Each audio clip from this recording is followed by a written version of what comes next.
अनि त्यस्तै म त एउटा श्लोक लिएर पनि 2 घण्टा नि बस्छु। अनि अब हजुरले छिटो छिटो भनिदिनु भयो भने नभनेपछि के गर्ने त? 2 देखि त हो सुरु हुने, 2 देखि सुरु हुने हो। अनि त्यसपछि गएर फटाफट पनि सकिन्छ। त्यो भएर के गर्नु होला, भोलि अब भगवान् श्रीकृष्ण जन्मिनुहुन्छ, त्यसको पनि तयारी गर्दै गर्दै भगवान् श्रीकृष्णको उत्सव पनि मनाउला। यी सारा लामा प्रसङ्गलाई भोलि सुनौला भन्दै समस्त श्रोताहरू अब जहाँ जहाँबाट हजुरहरू श्रवण गर्नको लागि आउनुभयो। अब अहिले हामीले यहाँ केही प्रसारण गरेका छौँ, पछि सुन्न पाउनुहुन्छ। त्यही कुरालाई पनि हजुरहरूले चिन्ता नगर्नुहोस्। सबै श्रोताहरूलाई नमन गर्दै अभाव प्रकट गर्दै र सबैको सुस्वास्थ्य दीर्घायुको कामना गर्दै भगवान् हरिहरको राष्ट्रदेव पशुपतिनाथको सबैमाथि कृपा रहोस् भन्दै आज चतुर्थ दिवसको दिवाकालीन सत्रलाई यही समापन गरौँ। हरि ओम तत्सत्।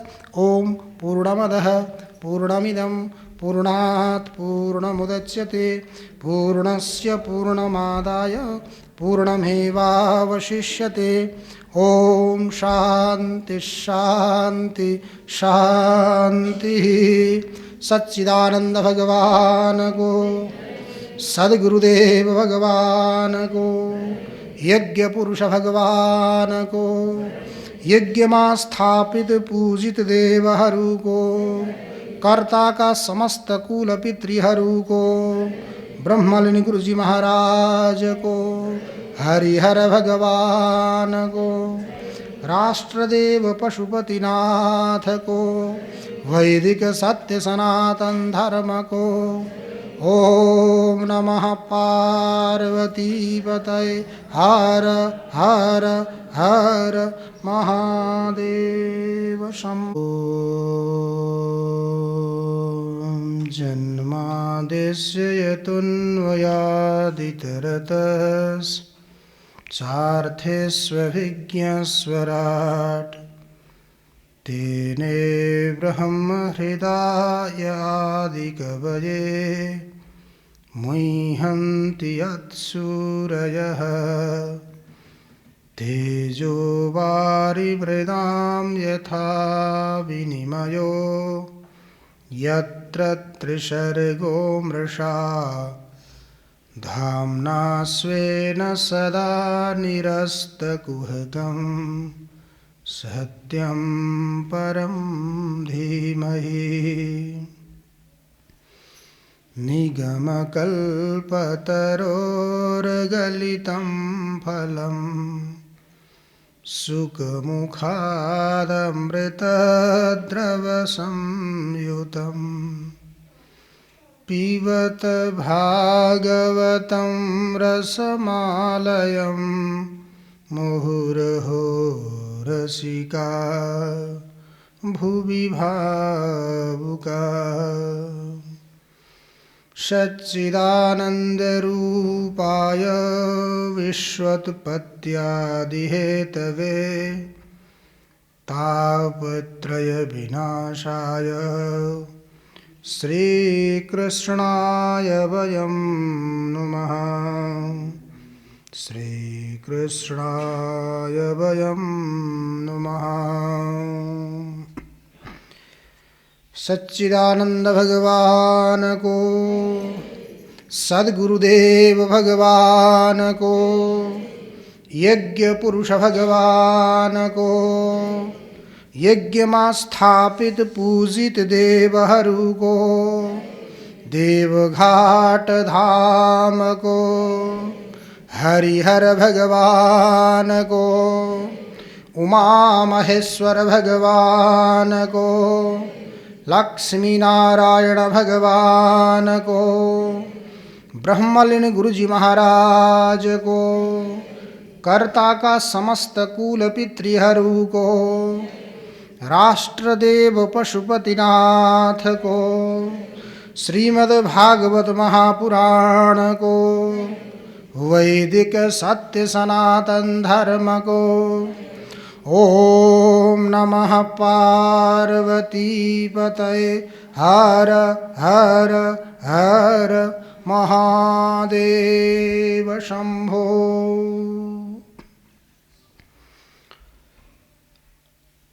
हामीहरू विश्वकै प्रसिद्ध अत्यन्त पावन आदि प्रयाग देवघाट धाम देवघाट धाममा स्थित हरिहर सन्यास आश्रम, हरिहर सन्यास आश्रम अंतर्गत हरिहर मन्दिर, त्यो मन्दिरको प्राङ्गणमा हलमा श्रीमद् भागवत सप्ताह ज्ञान महायज्ञको चतुर्थ दिवसको दिवाकालीन सत्रमा समुपस्थित छौँ। यस पावन क्षणमा समुपस्थित यस यज्ञमा गणेशको रूपमा वर्णित भएर बीचमा विघ्न बाधाहरू केही पनि नआउन् भन्नको लागि दीक्षित भएर रहनुभएका गणेशज्यू, यस यज्ञको आचार्यत्व निर्वहन गर्नुभएका समस्त आचार्य गुरुदेवहरू र कर्ताको रूपमा दीक्षित भएर अग्र पंक्तिमा रहनुभएकी कर्ता कर्त्री माताजीहरू र देवघाटमा रहेर परमात्माको स्वरूपको चिन्तन गर्दै आफ्नो जीवन यापन गर्नुभएका र विभिन्न स्थानबाट भागवती कथालाई श्रवण गर्नको लागि यस सत्सङ्गमा समुपस्थित हुनुभएका समस्त श्रद्धालु भक्त मुमुक्षुगणहरूको हृदयमा विद्यमान सच्चित आनन्द स्वरूप परमात्मालाई नमन गर्दै यज्ञ स्वरूप भगवानका चरणको स्मरण गर्दै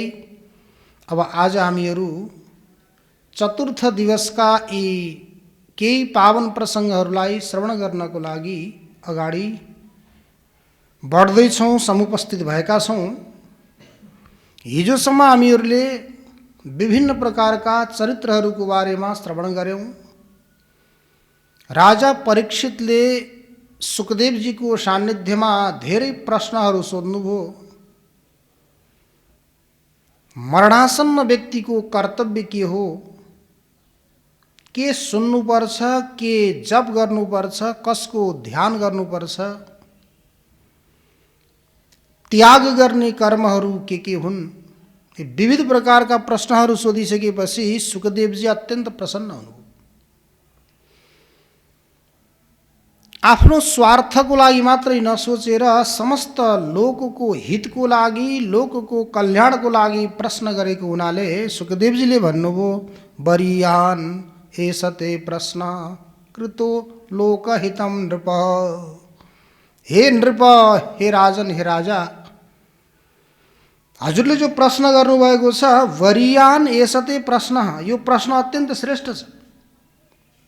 कृतो लोकहितम नृप, लोकहितको लागि गरिएको हुनाले यो प्रश्न श्रेष्ठ छ।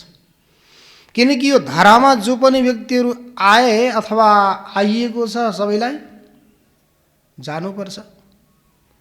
सबैको पछाडि पछाडि काल लागेको छ, तर त्यो काललाई हामीलाई हेर्ने देख्ने फुर्सद छैन, सबैको पछाडि छ। त म्रियमाण व्यक्तिको कर्तव्य के हो, कसरी उसको कल्याण हुन सक्छ भनेर समस्त लोकको हितको लागि प्रश्न गरेको हुनाले यो प्रश्न के छ, अति नै श्रेष्ठ छ भनेर त्यो उत्तर दिने बेलामा पहिल्यै के भन्नुभयो, व को उच्चारण गर्नुभयो। व, त्यो व के हो, ब्रह्मको बीज मन्त्र व। तो वरीयान एषते प्रश्न, यो प्रश्न के था अत्यन्त श्रेष्ठ छ भनेर अनि विभिन्न प्रकारका उत्तरहरू दिनुभयो कि सदा सर्वदा भगवान नारायणको बारेमा, सच्चित आनन्द स्वरूप परमात्माको बारेमा श्रवण चिन्तन मनन जीवनयापन गर्दै जीवनभरि गर्दै गइयो भने अन्तिम समयमा गएर अन्ते नारायण स्मृति, अन्तिम समयमा गएर नारायणको स्मरण होला भन्ने आशले। किनकि जो खाइन्छ त्यसैको डकार आउँछ। जीवनभरि जसको चिन्तन गरिन्छ, मनन गरिन्छ, अन्तिम समयमा पनि त्यसैको स्मरण आउला, स्मृति होला भन्नको लागि जीवनभरि के गर्नु, भगवानको नामस्मरण गर्नु, भगवानको चिन्तन गर्नु भनेर सुखदेवजीले के गर्नुभयो, राजा परीक्षितलाई निमित्त बनाएर हामीहरू सबैलाई सम्झाउनु। अनि अगाडि गइसकेपछि कुन कुन देवताको उपासना गर्ने हो भने के फल प्राप्त हुन्छ, कुन कुन फल चाहने व्यक्तिले कुन कुन देवताको उपासना गर्नुपर्ने हुन्छ त्यो पनि विधान बताउनु भयो।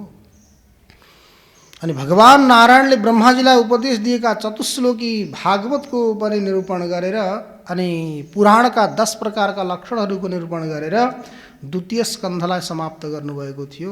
अब तृतीय स्कन्धमा जाँदै गर्दा परमभक्त उद्धव अनि विदुरजीको भेट भएको प्रसङ्ग, उहाँहरूको परस्परमा संवाद भएको प्रसङ्ग अनि भक्तहरूको चर्चा चिन्तन आएको छ। किनकि सबै प्राणीहरूलाई केवल मनुष्यलाई मात्रै नभएर सानोभन्दा सानो प्राणीदेखि लिएर ठुलाभन्दा ठुला प्राणीसम्मको सबैको इच्छा हुन्छ। के हुन्छ इच्छा? सुख। मोक्ष त अलि पर अप्ठ्यारो कुरा के हो त्यो हैन? मोक्ष अप्ठ्यारो कुरा, सबैको अपेक्षा के हुन्छ? सुख। एन केन प्रकारेण जसरी कसरी के प्राप्त गरौँ, सुख प्राप्त गरौँ भन्ने हुन्छ। त्यही सानो एउटा सूत्र, सुखम मे स्यात् दुःखम मा भूत्। सुख मलाई मिलोस्, दुःख नहोस्। देशमा भएका विदेशमा भएका साना ठुला सबैको इच्छा त्यही हो। अनि त्यो सुखलाई प्राप्त गर्नको लागि गर्नुपर्छ के त भन्दा त्यो सुखलाई प्राप्त गर्ने सबैभन्दा सरल अनि सहज साधन हो भक्ति। मोक्ष कारण सामग्र्याम भक्तिरेव गरीयसी। मोक्षका अनेक प्रकारका सामग्रीहरू छन्। ती सामग्रीहरूमा सबैभन्दा श्रेष्ठ सामग्री अथवा श्रेष्ठ कारण के? भक्ति। भक्तिर्ज्ञानाय कल्पते। भक्ति के को लागि? ज्ञानको लागि। ज्ञान के को लागि? ऋते ज्ञानान्न मुक्ति। त्यही मुक्ति भनेको के हो? सुख। त्यो सुख प्राप्त गर्नको लागि साधन के रहेछ त भन्दा भक्ति। त पहिला यहाँ भक्तको बारेमा चिन्तन चर्चा। त्यही भएर भगवानले पनि भन्नुभएको छ मभन्दा पनि ठुलाको हुन्छन्, भक्त हुन्छन् भन्नुभएको छ। भक्तै नहुने हो भने भगवानको गुणगान कसले गाउने? जय जयकार करे लगाउने? भक्त नहुने हो भने त भगवानको कुनै पनि मान सम्मान पनि भएन। त भगवानको मान सम्मान बढाउने पनि कसको काम हो? भक्तको काम। तर भगवानभन्दा पनि ठुलाको हुन्छन्, भक्त हुन्छन्। त्यही भएर भगवानले पनि के अपेक्षा गर्नुहुन्छ? कुनै विषयवस्तुको अपेक्षा गर्नुहुन्न, भक्तिको भावको अपेक्षा गर्नुहुन्छ। भावग्राही जनार्दन। भाव ग्रहण गर्नेको हुनुहुन्छ जनार्दन हुन्छ। व्याधस्याचरणं ध्रुवस्य च वयो विद्या गजेन्द्रस्य का। कुबुजाया कमनीय रूपमधिकं किं तत्सुदाम्नो धनं। का जाति विदुरस्य यादवपते उग्रस्य किं पौरुषं। भक्त्या तुष्यति केवलं न च गुणैर्भक्तिप्रियो माधव। भगवानलाई केही पनि चाहिँदैन अरे, राम्रो आचरणको पनि अपेक्षा छैन अरे भगवानलाई। अब शिवरात्रि नजिकै नजिकै आउँदैछन्। कति गते हुन् शिवरात्रि? 14 गते हैन? त्यो शिवरात्रिको कथाको प्रसङ्ग आउँछ। त्यो कथामा व्याधाको प्रसङ्ग आउँछ। त्यो व्याधाले आजीवन जङ्गलमा रहेका निर्दोष प्राणीहरूको हत्या गरेर आफ्ना घरका सदस्यहरूलाई पाल्ने, आफू पालिने काम गर्थ्यो। त्यस्तो व्याधालाई पनि भगवानले के गर्नुभएको छ? त्यहाँ दर्शन दिएको प्रसङ्ग छ नि, सुन्नुभएको लाजरले। त्यसको राम्रो आचरण पनि थिएन, आचरणको पनि अपेक्षा भएन, उसलाई पनि के गरिदिनु भयो? तर के हुन रहेछ? सम्झेर होस् अथवा भुलेर होस्, जसरी कसरी होस्, भयले होस् श्रद्धाले होस्, भगवानको भक्ति गर्नुपर्ने रहेछ। संयोगले उसलाई पनि के पर्यो? शिवरात्रिको रात्रिको दिन कोही शिकार पनि आएन, कसै केही पनि पाएन, खाएको पनि छैन, पिएको पनि छैन। कतिखेर को आउला भनेर प्रतीक्षा गरेर बसिरहेको थियो। अनि त्यसपछि कोही आएर पानी पिउँदै गर्दा कतै देखिन्न कि भनेर त्यहाँको झाडी हटाउनको लागि पात टिप्दै फाल्दै गरेको थियो। संयोगले के भयो? बिल्लुपत्रको पात भगवान शङ्करमा गएर परिरहेको थियो। अलग अलग प्रहरमा, चारै प्रहरमा उसले बिल्लुपत्र भगवानलाई अर्पण गरिरहेको थियो। खाएको पनि थिएन, पिएको पनि थिएन। त्यो भावले गर्दा, त्यो अन्तिम समयमा गरेको कामले गर्दा परमात्माले के गरिदिनु भयो? उसलाई पनि दर्शन दिनुभयो। त्यही भएर गीताको वचनलाई सार्थक गर्नुभएको छ। भगवानले के भन्नुभएको छ गीतामा? अपिचेत सुदुराचारो भजते माम अनन्य भाक साधुरेव समन्तव्य सम्यक व्यवसितो हिष। सुदुराचारी, दुराचारी मात्रै होइन, सुदुराचारी पापाचारी भएर पनि भजते माम अनन्य भाक, अन्तिम समयमा आएर अनन्य भावले मेरो भजन गर्छ, अरू कसैको पनि चिन्तन गर्दैन। अनि आजसम्म मबाट जो भयो भयो, अबदेखि मैले भुलेर पनि गर्ने छैन, सम्झेर त होइन, भुलेर पनि गर्ने छैन भनेर दृढ निश्चय गर्छ भने साधुरेव समन्तव्य, त्यसलाई मैले के मान्छु? साधु मान्छु। साधु मानेर साधुलाई दिने जुन गति हो त्यो गति मैले प्रदान गर्छु भनेर प्रतिज्ञा गर्नुभएको छ। त्यही भएर यो व्याधाको आचरणलाई पनि हेर्नु भएन, के गरिदिनु भयो, उद्धार गरिदिनु। ठिक छ, आचरण राम्रो छैन भने उमेर अलि हुनुपर्छ होला, जवान हुनु पर्ला, प्रौढ हुनु पर्ला, वृद्ध हुनु पर्ला, त्यसलाई दर्शन दिनुहुन्छ होला भन्दा त्यो पनि होइन। प्रसङ्ग आउँछ यहाँ ध्रुवको चतुर्थ स्कन्धमा। व्याधस्याचरणम ध्रुवस्य च भयो। ध्रुवको कुन वय थियो, ध्रुवको कुन उमेर थियो, हेर्नुहोस् त कति वर्षका थिए ध्रुव। 5 वर्षको क्षेत्रीय बालक आफ्नी सौतिनी आमाको त्यो वचनलाई सहन गर्न नसकेर रात्रि 12 बजे के गर्यो, उठेर हिँडिदियो। देहम्बा पातयामी कार्यम्बा साधयामी। शरीर नष्ट भएर जाओस्, मलाई मतलब छैन, मैले आफ्नो कार्य सम्पन्न गर्नुपर्छ।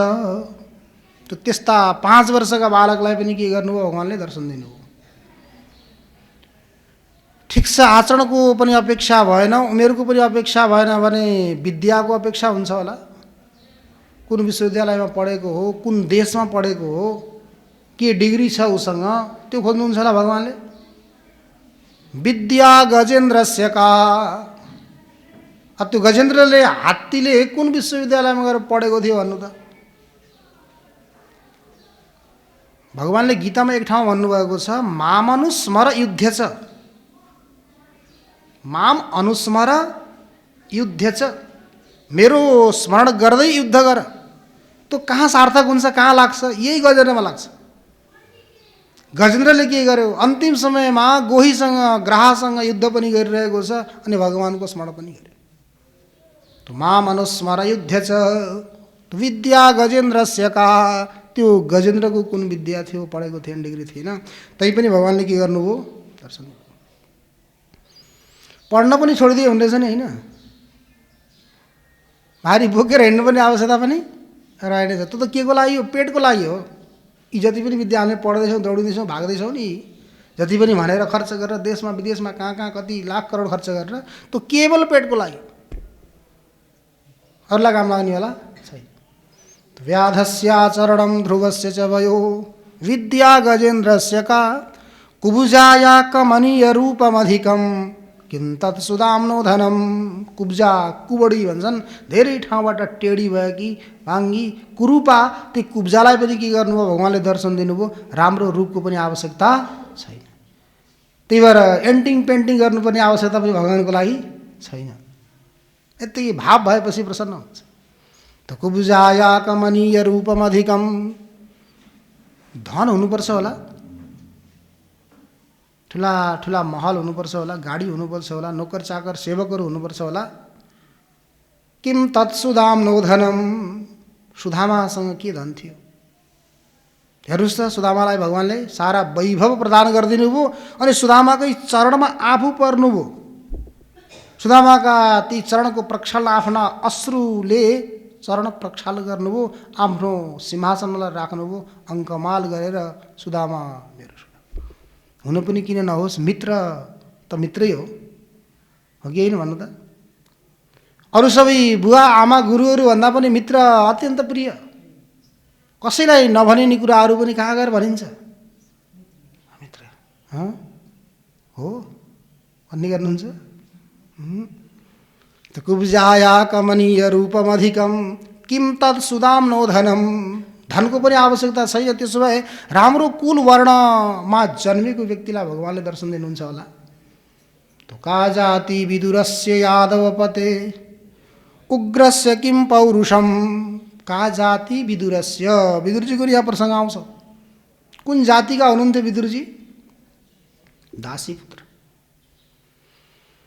दुर्योधनको त्यो राजोपचार 56 भोग 84 व्यञ्जन के तयार गरेर राखेको थियो, त्यो सारा परित्याग गरेर छोडेर भगवान कहाँ जानुभयो? विदुरजीको घरमा जानुभयो। अब विदुरजीकी पत्नीको नाम के थियो थाहा छैन, सबैले विदुरानी विदुरानी भनेर प्रसिद्धि भएको छ। अनि विदुरजीको घरमा गएर कुशासनमा बस्नुभयो। बेथेको साग, सुक्खा रोटी भोग लगाउनु। अनि सायद यतै देवघाटतिर पाइने जस्ता होला नि, केरा पनि लिएर आउनुभयो रहेछ विदुरानीले, औषधि नराखेका, ओखती नराखेका। नराखेका केरा, अनि त्यो केरा यो स्वादिष्ट छ भनेर अनि त्यसपछि भगवान्लाई भोग लगाउन केरा खोलेर केरा दिने ठाउँमा त बोक्रा, खाने ठाउँमा बोक्रा केरा। भगवान्ले के भन्दिनु भयो? पत्रम पुष्पम फलम तोयम यो मे भक्त्या प्रयच्छति। भक्तिपूर्वक यदि मलाई कसैले पनि केही पनि अर्पण गर्छ भने जे होस् मैले स्वीकार गर्छु भनेर भगवान्ले के गर्नु हो? आनन्दले भोग। त विदुरको कुन जाति थियो? भगवान्ले कुनै जाति पनि खोज्नुहुन्न, अनि ठुलो घर पनि खोज्नुहुन्न। त्वया हुतस्तु भगवान् याति नीच गृहेष्वपि। नीचभन्दा नीचको घरमा पनि भक्तिभावपूर्वक बोलाउने हो भने भगवान्लाई आउनु पनि पर्दैन, भगवान्लाई जानु पनि पर्दैन। भगवान् सर्वत्र हुनुहुन्छ, केवल व्यक्त हुन मात्रै हो। भावले बोलाएपछि आउनुहुन्छ। तो का जाति विदुरस्य यादवपते उग्रस्य किम, यादवपते उग्रस्य किम पौरुषम। यादवहरूका पति राजा उग्रसेन, उनको के पुरुषार्थ थियो हेर्नुहोस् त। छोरा कंसले बन्दी बनाएर कारागारमा थुनिदिएको थियो। त्यस्ता उग्रसेनलाई पनि भगवान्ले के गर्नुभयो? दर्शन दिएर अनि त्यो कंसको संहार गरेर उग्रसेनलाई त्यहाँबाट निकालेर राजा बनाएर आफू सल्लाहकार बनेर बस्नु। तो का जाति विदुरस्य यादवपते उग्रस्य किम पौरुषम। त्यसो के चाहिन्छ त? केही पनि चाहिरहन्छ। हामी त दौडिरहेका छौँ त्यसैको लागि भनेर। आचरण चाहियो भनेर दौडेका छौँ, उमेर चाहियो भनेर दौडेका छौँ, विद्या चाहियो भनेर दौडेका छौँ, रूप चाहियो भनेर दौडेका छौँ, धन चाहियो भनेर दौडेका छौँ, जाति चाहियो भनेर दौडेका छौँ, पुरुषार्थ चाहियो भनेर दौडेका छौँ। केही पनि चाहिरहन्छ। के चाहियो त परमात्मालाई प्राप्त गर्नको लागि? भक्त्या तुष्यति केवलम न च गुणैर भक्ति प्रियो माधव। भक्तिद्वारा भगवान् के हुन्छ? तुष्ट हुनुहुन्छ। द्वारा के गर्नु? अनन्य भावले भक्ति यस्तो प्रकारले गर्नु पर्यो कि त्यो मन गङ्गा गए गङ्गादास, जमुना गए जमुनादास हुन भएन नि। त्यो भयो भने फेरि अन्य पर्छ। भगवान्ले नि सोच्नुपर्छ कि यो कसको हो, यताको हो कि उताको हो भनेर। भगवान् पनि त्यसलाई आपत्ति विपत्ति परेको बेलामा कानमा तेल हालेर सुत्नुहुन्छ। फेरि सुत्दिनु भयो भने त सुन्नुहुन्न उहाँले, तर भगवान्का कानै छैनन् नि, बुझ्नु होला। फेरि अपाणी पादो जवनो ग्रहिता पश्यत्य चक्षु शृणोत्य कर्ण। अपाणी पाद, हात पनि छैन, खुट्टा पनि छैन, दौडिनुहुन्छ, पुरै समात्नुहुन्छ अरे। कान छैनन्, सुन्नुहुन्छ, आँखा छैनन्, देख्नुहुन्छ। यस्तो पो विचित्रता छ। त्यो भएर भक्त्या तुष्यति केवलम न च गुणैर भक्ति प्रियो माधव। भक्तिद्वारा भगवान् के हुनुहुन्छ? प्रसन्न हुनुहुन्छ। र भक्ति गर्नुपर्छ भनेर भक्तहरूको बारेमा पनि यहाँ निरूपण चिन्तन चर्चा आएको छ। अब प्रसङ्ग त्यो हुँदाहुँदै के बोध हुन पर्यो त भन्दा उद्धव हो, परम भक्त उद्धव, अनि त्यसपछि विदुरजी, उहाँहरूको परसरमा के हुन्छ? भगवान् श्रीकृष्णको अन्तिम समयमा उद्धवजी साथमा हुनुहुन्थ्यो। अनि उद्धवजीलाई भगवान्ले भन्नुभएको थियो, उद्धव मैले आफ्ना भक्तहरूलाई धेरैलाई मैले केही दिएँ पनि उनीहरूबाट लिएँ पनि। तर एउटा भक्त यस्ता छन् मैले उनीबाट लिएँ मात्रै, दिन मैले पाइनँ। मैले अन्तिम समयमा यो ज्ञान तिमीलाई जो दिँदैछु, यो ज्ञान ती मेरा भक्त हुन् विदुर, तिनी कहीँ भेटिन्छन्, भेट्यो भने तिनलाई के गर्नु? यो ज्ञान प्रदान गर्नु है। र अन्तिम समयमा जाने बेलामा पनि भगवान्ले के गर्नुभएको थियो? विदुरजीलाई याद गरेर जानुभएको थियो। भक्त हेर्नुहोस् त कस्तो भक्त। त्रिलोकीका नाथ परमात्माले पनि अन्तिम समयमा स्मरण गरेर जानुभयो। त्यस्ता परम भक्त यहाँ विदुर अनि उद्धवजीको भेट भइसकेपछि भक्त भक्त मिलेपछि के हुन्छ? ज्ञानका कुरा हुन्छन्। अनि मूर्ख से मूर्ख मिले हुए लातम लात। मूर्ख र मूर्ख मिल्यो भने के हुन्छ? लातम लात हुन्छ अरे। अनि ज्ञानी भक्त मिल्यो भने ज्ञानका कुरा हुन्छन्। अनि ब्राह्मणहरू मिल्यो भने नमस्कार ही नमस्कार हुन्छ अरे। फेरि उसले पनि नमस्कार, उसले पनि नमस्कार। त्यसै गरी यहाँ पनि परम भक्त उद्धव अनि विदुरजीको भेट भएपछि के हुन थाले? ज्ञानका कुरा हुन थाले। अनि यहाँ प्रसङ्ग चल्यो कि पाण्डवहरूको स्थिति बिचरा कस्तो भयो, ती धृतराष्ट्रले कति दुःख दिए। त्यो सारा हुँदाहुँदै जान्दा जान्दै पनि उनका विवेक रूपी दृष्टि नष्ट भइसकेका थिए। त्यस कारणले गर्दा के गरे? अत्यन्त दुःख दिए। अन्यायपूर्वक ती धृतराष्ट्रका पुत्र दुष्ट पुत्रहरूको पालन पोषणमा लागेर यी धर्मात्मा पाण्डवहरूलाई उनले के गरे? अत्यन्त कष्ट दिए भन्ने चर्चा चिन्तन हुन थाल्यो। यदा तु राजा स्वसुतान साधुन पुषण्ण धर्मेण विनष्ट दृष्टि भ्रातुर्यविष्ठस्य सुतान विबन्धुन प्रवेश्य लाक्षा भवने ददाह। तिनीहरूलाई मार्नको लागि भनेर लाक्षगृहमा प्रवेश गराएर अनि त्यहाँ के गराइदिए, आगो लगाइदिए। यो सारा दृष्टि स्थिति हुँदै गर्दा पनि जसरी पाण्डवहरूको पक्षमा धर्मको रूपमा भगवान श्रीकृष्ण हुनुहुन्थ्यो, त्यसै गरी कौरवहरूको पक्षमा पनि धर्मको रूपमा विदुरजी हुनुहुन्थ्यो। धर्म यता पनि उता पनि हुँदै गर्दा पनि पाण्डवहरूको विजय कौरवहरूको पराजय किन भयो?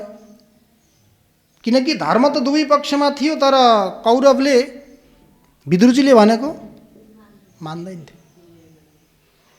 पाण्डवहरूले के गर्थे, भगवानले जो भन्नुहुन्छ त्यो गर्थे, त्यो भएर उनीहरूको विजय भयो। यतो धर्मस ततो जय। जहाँ धर्म हुन्छ त्यसैको जय। ठिक छ, धर्म गर्दै गर्दा आफ्नो नीति नियममा रहँदै गर्दा दुःख होला, कष्ट होला। अधार्मिक व्यक्तिहरूले उन्नति गर्लान्, विकास गर्लान्, तरक्की गर्लान्, तर यसरी नाश हुन्छन्, उनीहरूको मूल पनि रहँदैन। महाभारतको प्रसङ्ग आउँछ, वर्धत्य धर्मेण नर समूलञ्च विनश्यति। नर अधर्मेण वर्धति। अधर्मले व्यक्ति बढ्छ, तर उसको यसरी नाश हुन्छ, विनाश हुन्छ। समूलञ्च विनश्यति, मूल सहित नष्ट भएर जान्छ। त्यस्तै यहाँ पनि विदुरजी हुनुहुन्थ्यो साथमा, तर विदुरजीले भनेको कसैले पनि मान्दैन्थे। नमानिन्छ विदुरजीले आएर उपदेश त दिनुभएको थियो, धृतराष्ट्रलाई भन्नुभएको थियो सावधान, किनकि दाजु राजा महाराजा पनि राजन, हजुरको घरमा यो दुर्योधन नाम गरेको जो प्राणी छिरेको छ, आएको छ नि, यो साक्षात् के हो, पाप हो, मूर्तिमान दोष हो। मूर्तिमान दोषले हजुर कहाँ प्रवेश गरेको छ। यदि यसको मोहमा हुनुभयो भने समस्त हजुरको वैभव श्री सबै नष्ट भएर जान्छ, ख्याल गर्नुहोस् भनेर विदुरजीले सावधान गर्नुभएको थियो। स एष दोष पुरुषण विडास्ते गृहान् प्रविष्टो यमपत्यमत्या पुष्णासि कृष्णाद विमुखो य गतश्रीस् तेजास्वशैवं कुलकौशलाय। भगवान श्रीकृष्णदेखि त्यो विमुख छ। भगवान श्रीकृष्णदेखि जो विमुख हुन्छ त्यसको श्री नष्ट हुन्छ, त्यो श्रीबाट हीन हुन्छ। यस्तो दुर्योधनलाई हजुरले सर्वस्व मान, उसले जे भन्छ उसको हमा ह मिलाएर हजुर हिँडिरहनु भएको छ। विनाश हुने बेला आएको छ। यदि हजुरले कल्याण चाहनुहुन्छ भने के गर्नुहोस्, तुरन्त त्यो मूर्तिमान दोषलाई घरबाट निकाल्दिनुहोस्। त्यति भन्दै गर्दा यता के थिए त सबै, दुशासनले पनि सुन्यो। अनि मामाको नाम के थियो अरे? मामा, आमाका दाजुभाइको मामा, स्यालको बुद्धिदायक भनेर आउँछ। अनि मामाले पनि सुनेका थिए, शकुनीले पनि, दुर्योधनले पनि सुनेको थियो। सुनिसकेपछि उनीहरूलाई कस्तो भएको होला भन्नुहोस् त। भान्जालाई त्यसो भन्दै गर्दा, दाजुलाई त्यसो भन्दै गर्दा तिनीहरूलाई कस्तो भयो होला। उनीहरूले आएर भन्छन्, हाम्रो घरको हामीले दिएको टुक्रा खाएर पालिएको यो दासी पुत्र अनि आएर यहाँ ज्ञान दिँदैछ, जसको ग्रास खाएर कलो खाएर जीवित रहेको छ, उसैले आएर उपदेश दिँदैछ। उसलाई, हामीलाई त होइन, यसैलाई निकाल्नुपर्छ यहाँबाट भनेर त्यति अपमानित शब्दको प्रयोग गर्दै गर्दा पनि धृतराष्ट्रले केही भनेनन्, चुपचाप सुन्दै गए। त्यो दृश्य, त्यो स्थितिलाई अनुभव गरिसकेपछि विदुरजीले भन्नुभयो, अब यहाँ म बसेर कल्याण हुँदैन, यिनलाई उपदेशले काम गर्दैन। एउटा बुद्धिमत्ता यो हो कि हिलोलाई ढुङ्गाले हानेर हिलाका छिटा आफ्ना शरीरमा परे भने त्यो शरीरलाई धुन प्रयास गर्न, परिश्रम गर्नुभन्दा त्यो हिलोभन्दा टाढै बस्नु बुद्धिमत्ता। पङ्कात दूरम अस्पर्शनम वरम। त्यो हिलोलाई छोएर अनि पछि धुनी परिश्रम गर्नुभन्दा के गर्नु, हिलोभन्दा टाढै हुन्छ राम्रो। यहाँ म बसेर काम छैन भनेर के गर्नुभयो? विदुरजीले आफूसँग भएका धनुष बाणहरू, किनकि धनुष बाणहरू पनि लिएर गयो भने कहीँ गएर फेरि युद्धको षड्यन्त्र रच्छ कि भन्ने सोचला नि यिनले, भन्ने सोचेर आफूसँग भएका धनुष बाण पनि त्यही धृतराष्ट्रको, त्यही दुर्योधनको द्वारमा ढोकामा राखिदिएर के गर्नुभयो? निक्लिँदै गर्दा भगवानले सोच्नुभयो कि यो धृतराष्ट्रको घरबाट विदुरजी मात्रै निक्लिनु भएको छैन, यो धृतराष्ट्रको पुण्य जति थियो नि, अब त्यो पुण्य पनि निक्लियो। अब पुण्य नभएपछि कसरी बुझ्यो भने स्वयं धनुर्द्वारी निधाय मायाम गतव्यथो या दुरुमायमान सनिर्गत कौरव पुण्य लब्धो गजा होया तीर्थ पद पदानी। सनिर्गत कौरव पुण्य लब्धो, कौरवहरूको जति पनि पुण्य थियो सञ्चित भएको प्राप्त भएको विदुरजी जाँदा बित्तिकै त्यो पुण्य पनि के भयो, नष्ट भयो। पुण्य छैन, धर्म छैन भनेदेखि त्यो शारीरिक बलले के गर्छ? कसैको केही हुनेवाला छैन शारीरिक बलले। बुद्धिर्यस्य बलम तस्य, जोसँग बुद्धि छ त्यसको बल छ, शारीरिक बुद्धिले शारीरिक बलले कसैलाई पनि केही गर्न सक्नेवाला छैन। तेरो शनिर्गत कौरव पुण्य लब्ध, कौरवहरूको जति पनि पुण्य थियो त्यो सबै के भयो? विदुरजी धनुषलाई राजद्वारमा राखेर अनि के गरिदिनु भयो? त्यहाँबाट निक्लिनु भयो। कहाँको लागि? तीर्थयात्रा गर्न। भाइ तीर्थयात्रा गरेर अब कल्याण गर्ने आफ्नो। पाथौ पादौ न तीर्थं गतौ, यी तीर्थहरू यदि पादहरूले चरणहरूले तीर्थको यात्रा गरेनन् भने यी पनि काम लाग्दैनन् भनेर के गर्नुभयो? हिँड्नुभयो। विदुरजी त्यहाँबाट निक्लिनु भयो। अनि त्यसपछि उद्धवजी पनि उहाँ द्वारकाबाट आइरहनु भएको थियो। आउँदै गर्दा विदुरजी र उद्धवजीको कहाँ भयो? काले न तावद यमुना मुपेत्य तत्रोद्धवम भागवतम ददर्श। यमुनाको किनारमा, गङ्गाको किनारमा, यमुनाको तटमा, अब यमुनाको तट भन्दै गर्दाखेरि अब वृन्दावनतिर अथवा दिल्लीतिर, दिल्लीमा पनि बग्छिन् यमुना। दिल्ली सहरै कोल्टे पार्यो यमुनाजी हलले भन्ने गायो आरती गाउनु न हजुरहरूले 10 अवतार आरतीमा। दिल्ली सहरै कोल्टे पार्यो यमुनाजी हलले। यमुनालाई बलरामजीले बोलाउनु भएको थियो एकपटक। हे यमुने, गर्मी भयो, मलाई स्नान गर्ने इच्छा छ, डुब्की लगाउने इच्छा छ, आऊ भन्नुभएको छ बलरामजीले। भनिसकेपछि अनि यमुनाले सोचिन्छन्, यसै गरी जसले घर घर बोलाउँछन् म घर घर जान थालेँ भने त भयो मेरो कल्याण, यसरी कहाँ हुन्छ भनेर यमुनाले भनिसकेपछि अनि बलरामजीले आफ्नो हलो निकाल्नुभएको छ। हलो निकालेर तान्नुभएको छ। त्यही भएर टेढीमेढी भएर बगेकी अरे। अनि त्यो यमुनाको किनारमा के गर्नुभयो? उद्धवजी अनि विदुरजीको भेट भयो। भेट भइसकेपछि उद्धवजीले विदुरजीलाई भन्न थाल्नुभयो कि भगवानले अन्तिम समयमा हजुरको स्मरण गर्दै यो लीला समापन गर्नुभएको छ। त्यो अवस्थामा हजुरलाई केही दिन भनेर दिनुभएको छ। नासो लिएर आएको छु मैले। त्यो नासो जबसम्म मैले दिन्न तबसम्म मलाई शान्ति पनि भएको थिएन। हजुरको दर्शन भेट भइसकेपछि मलाई आज बडा आनन्द आयो भनेर भगवानका ती सरस चरित्रहरूको बारेमा खुब निरूपण गर्नुभयो। धेरै बेरसम्म बसेर विदुरजी र उद्धवजीको संवाद चर्चा भयो। विदुरजीले यतातिरको त्यो प्रतिकूल स्थितिलाई पनि भुल्नुभयो। उद्धवजीले भगवानको वियोगलाई पनि भुल्नुभयो। एकछिन भगवानको चर्चा गर्दै गर्दा यस्तो लाग्यो कि साक्षात भगवान यही मूर्तिमान भएर उपस्थित हुनुभएको छ, त्यस्तो भाव भयो।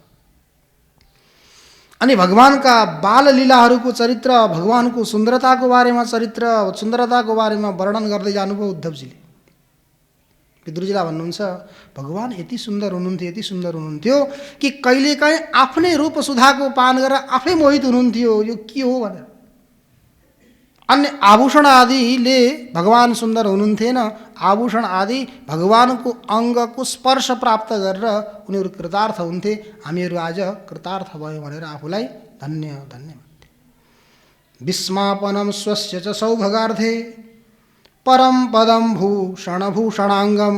ती आभूषणहरू भगवानको त्यो शरीरको अङ्गको स्पर्श गरेर के हुन्थे? अत्यन्त कृतार्थ हुन्थे भनेर सारा भगवानको सुन्दरताको बारेमा वर्णन गर्दै गर्दै जानु।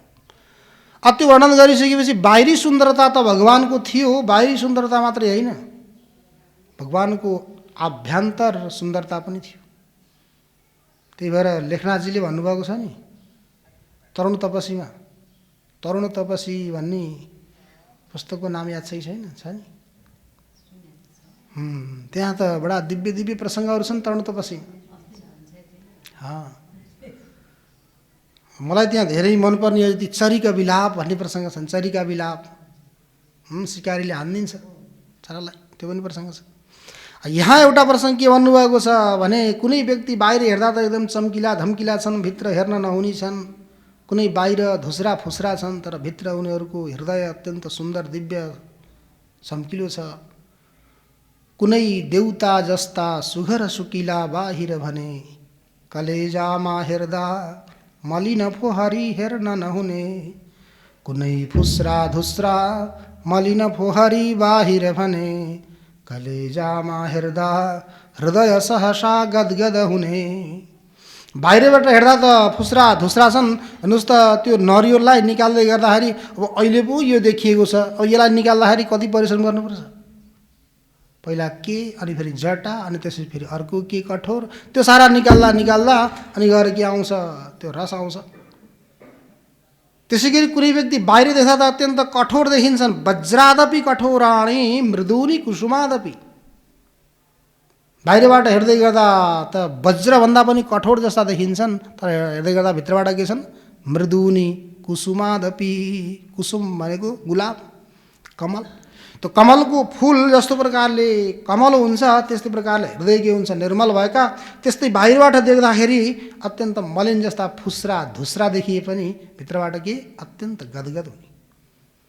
त्यही भगवानको स्वरूपको उद्धवजीले यहाँ चर्चा चिन्तन गर्दै हुनुहुन्छ। अहो वकीयम स्तन कालकूटम जिघांसया पाय यदप्यसाध्वी लेभे गतिम धातृचिताम ततोन्यम कम वा दयालुम शरणम ब्रजेम।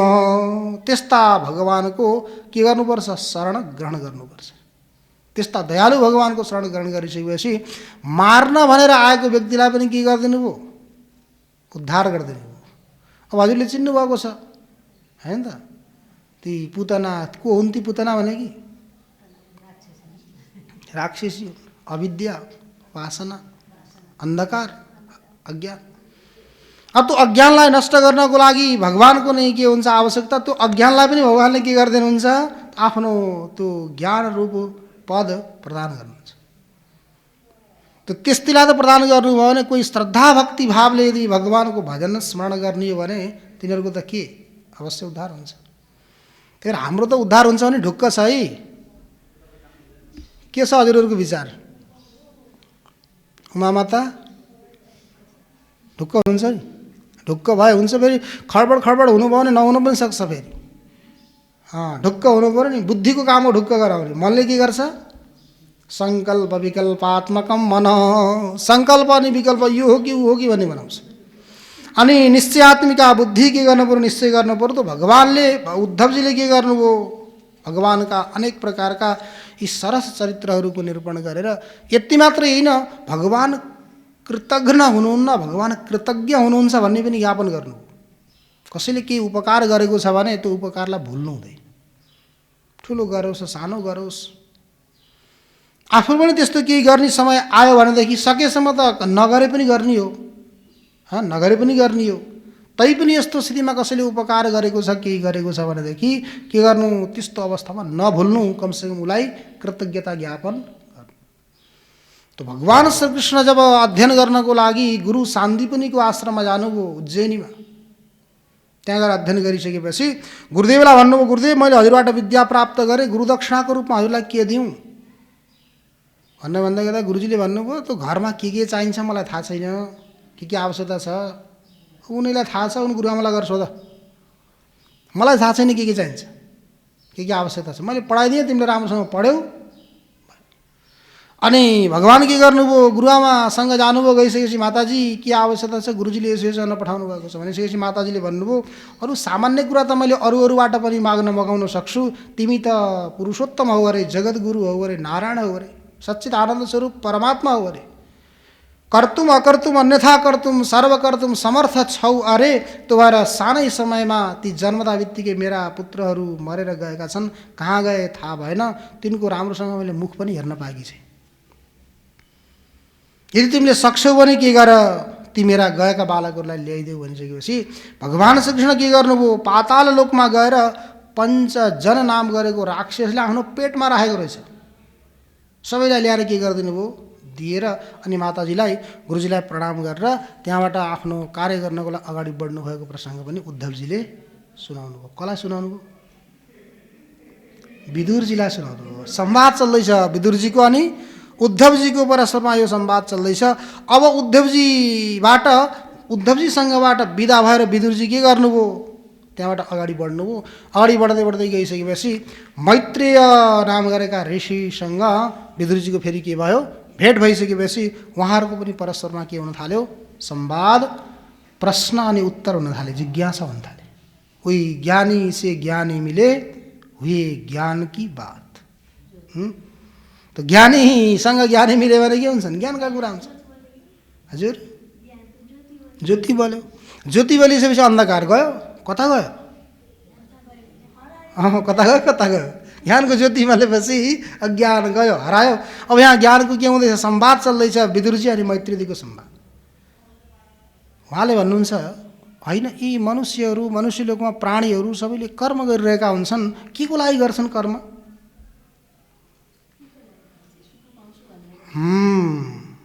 कर्म गर्ने के को लागि, सुख पाइन्छ भनेर, दुःखको लागि त होइन कसैले पनि कर्म गर्ने, के को लागि, सुखको लागि।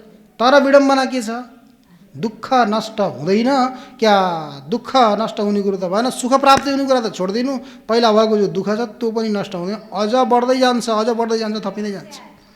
तो सुखाय कर्माणि करोति लोको न तैहि सुखम वान्यदुपारमं वा विन्देत भूयस्ततएव दुःखम यदत्र युक्तम भगवान वदेन्न। विदुरजीले मैत्रेयजीलाई सोध्दै हुनुहुन्छ, सुख प्राप्त गर्नको लागि भन्न के गर्छन्, लोकमा कर्म गर्छन्। कुर्वते कर्म भोगाय कर्म कर्तुम च भुञ्जते नद्याम कीटा इवावर्ता दावर्तान्तरमासुते व्रजन्तो जन्मनो जन्म लभन्ते नैव निर्वृतिम। भोगको लागि कर्म गर्ने, कर्म गर्नको लागि भोग गर्ने, खाने के को लागि, काम गर्नको लागि, काम गर्ने के को लागि, खानको लागि। यही क्रम चक्र चलिरहन्छ। के हुन्छ त क्रम अनि त्यसै जसरी भुमरीमा किरो पर्यो भने, एउटा भुमरीमा किरो पर्यो अनि त्यो किरो के गर्छ, त्यो भुमरीबाट अर्को भुमरीमा, अर्को भुमरीबाट अर्को भुमरीमा घुमेको घुमै गर्छ, यो आवर्तबाट त्यो आवर्तमा, त्यो आवर्तबाट त्यो आवर्तमा। त कर्मले के गर्छ, हामीलाई जन्मको चक्रमा घुमाइरहन्छ। अनि त्यो जन्मको चक्रमा घुम्दै घुम्दै गर्दै गर्दा पनि कहिलेकाहीँ यदि कृपालु गुरुको दृष्टि पर्यो भने त्यो नदीमा भुमरीमा परेको किरालाई के गरिदिनुहोस्, यो सानो घाँसको तिनकोला राखिदिनु भयो भने डुब्केको तिनकेकी सहारा भन्छन्। कुनै व्यक्ति डुब्दैछ भने त्यसलाई अरू केही चाहिँदैन, यति सहारा मात्र दिए हुन्छ। आयो अनि तटमा आएर के गर्छ, विश्राम्यति तरुच्छायाम तरुच्छायाम विश्राम्यति यथा सुखम। त्यो नजिकैमा भएको वृक्ष, त्यो वृक्षको छायामा बसेर अनि आनन्द लिन्छ त्यो किरोले। त्यसै गरी मान्नुहोस् यी किरा जीव अनि जीवरूपी किरालाई गुरुरूपी कोही कृपालु परमहंसको प्राप्ति भयो भने के गर्नुहुन्छ, सन्मार्गको निर्देशन गर्नुहुन्छ। अनि वृक्ष, त्यो कल्पवृक्षको तल बसेर गुरुको सान्निध्यमा रहेर आनन्द भोगेर के गर्छ, बस्छ।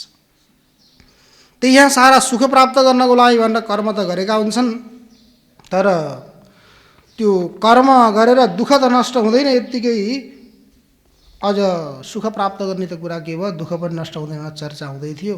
हुँदै गर्दा यहाँ धेरै व्यक्तिहरूले प्रसङ्ग उठाए कि होइन विदुर को हुन्, कुरा त बडा ज्ञानका गर्छन्, हुनलाई दासीपुत्र हुन्, यो ज्ञान यिनलाई कहाँबाट आयो भनेर कसैले सोध्दै गर्दा अनि यहाँ मैत्रेयजीले भन्नुभएको छ, माण्डव्य शापाद भगवान प्रजा संयमनो यम भ्रातुः क्षेत्रे भुजिष्यायाम जातः सत्यवती सुतात। विदुरजी को हुनुहुन्थ्यो साक्षात धर्म। हे महाराज, माण्डव्य ऋषिको श्रापको कारणले गर्दा दासीपुत्र बनेर जन्मिनु भएको। अब यो प्रसङ्ग कहानी त हजुरहरू सबैलाई थाहा छँदैछ कि छैन? छ। विदुरजीको माण्डव्य ऋषि आफ्नो आश्रममा साधना तपस्या गरेर समाधिमा बस्नुभएको थियो। त्यही अवस्थामा त्यो देशका राजा कहाँ कुनै चोरहरूले खुब चोरी गरेर मालताल बोकेर दौडेर जाँदै थिए। जाँदै गर्दा राजाका प्रहरीहरूले थाहा पाए अनि तिनी चोरहरूको पछि लागे। पछि लागेपछि चोरहरू पनि दौडिँदै दौडिँदै गए, कहाँ पुगे, माण्डव्य ऋषि जहाँ समाधिस्थ हुनुहुन्थ्यो आफ्नो आश्रममा त्यहीँ पुगे।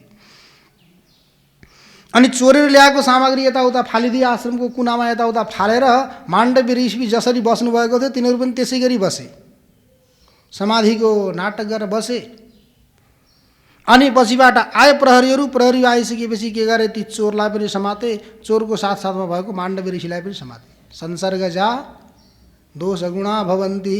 चोरको सङ्ग गरेपछि त्यही फल पाइन्छ। साधुको सङ्ग गर्ने हो भनेदेखि यदि कोही असाधु पनि छ, साधुका साथमा दुई चारवटा साधुका साथ एउटा छ भने त्यो पनि जान्छ। नासिकको कुम्भको बेलामा, अहिले त इलाहाबादको कुम्भ सकियो, नासिकको कुम्भको बेलामा त्र्यम्बकेश्वर महादेवको त्यहाँ मन्दिर छ। त्यो त्र्यम्बकेश्वर महादेवको मन्दिर फेरि सानो ठाउँमा छ अनि मन्दिरमा जानको लागि सबैलाई दिँदैन थिए प्रहरीहरूले। महात्मा हो भने जान दिने, अरूलाई जान नदिने। अनि त्यसपछि गएर उनीहरूले महात्माको लक्षण के बनाए त भन्दा जसका दाढी छन्, कपाल छन्, जसले सिलाएको कपडा लगाएको छैन, इत्यादि इत्यादि छ त्यो महात्मा। अब तिनीहरूको बिचमा अरू पनि कोही त्यस्तै बन्न गयो भने गयो। अब अरू कोही कपडा लगाएको छ महात्मा यो भने पनि छिर्न पाएन। तर जस्ता जस्ताको साथ सङ्ग गरो त्यस्तै प्रकारको के हुन्छ, फल हुन्छ। त्यो माण्डव्य ऋषिका साथमा ती सबै आए। चोरलाई लिएर गएपछि माण्डव्य ऋषिलाई पनि लिएर गए, राजसभामा गए। राजाले आदेश गरे यिनलाई सुलीमा चढाइदियो। यी चोरहरूलाई सुलीमा चढाइदियो भनेपछि सबै चोरलाई पनि सुलीमा चढाइयो, माण्डव्य ऋषिलाई पनि चढाइयो। राजाले त्यहाँबाट बसेर हेरिरहेका थिए। अरू चोरहरू छटपटाइरहेका थिए, तर माण्डव्य ऋषि आनन्दले हुनुहुन्थ्यो। जस्तो पहिला उहाँको मुखमण्डल थियो त्यस्तै थियो, केही परिवर्तन नदेखिसकेपछि राजालाई लाग्यो कि यो चोर होइन, झुक्की जस्तो छैन, निकालो त्यसलाई। राजाको आदेश पाइसकेपछि उनीहरूले त्यहाँबाट सुलीबाट निकालिदिए। निकालिदिइसकेपछि माण्डव्य ऋषिले राजालाई पनि केही भन्नु भएन, ती प्रहरीहरूलाई पनि केही भन्नु भएन, सिधै पुग्नुभयो यमराज कहाँ। धर्मराज पुगेर हे यामे के छ खबर भन्दै जानुभयो। यमराजमा पुग्नु। अनि उहाँ पुगिसकेपछि उहाँले सोध्नुभयो यमराजलाई कि मलाई सुलीमा किन चढाइयो? यो जन्मको मात्रै होइन, मलाई आजभन्दा पहिलाको 100 जन्मको 100 जन्मसम्मको पुरै याद छ मैले कहाँ के गरेँ भन्ने कुरा। हिजो अस्तिको कुरा होइन, 1 जन्म 2 जन्मको कुरा होइन, 100 जन्मसम्मको मलाई याद छ।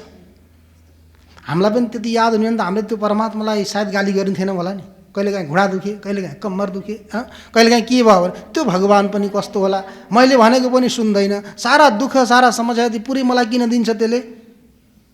कहिलेकाहीँ गर्नुहुन्छ नि गाली। त्यो कहाँ आउँछ त्यो दुखिया बेला आउँदैन, त्यो बेला त उसैले दिएको मलाई भने। अनि त्यसपछि गाली दिन्थ्यो। यदि त्यो स्मरण भएको भए दिने थिएनौ।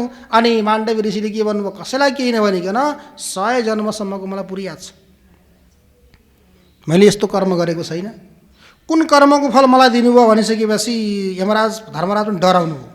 डराएर बोलाउनु भयो कसलाई, मुनिमलाई। को?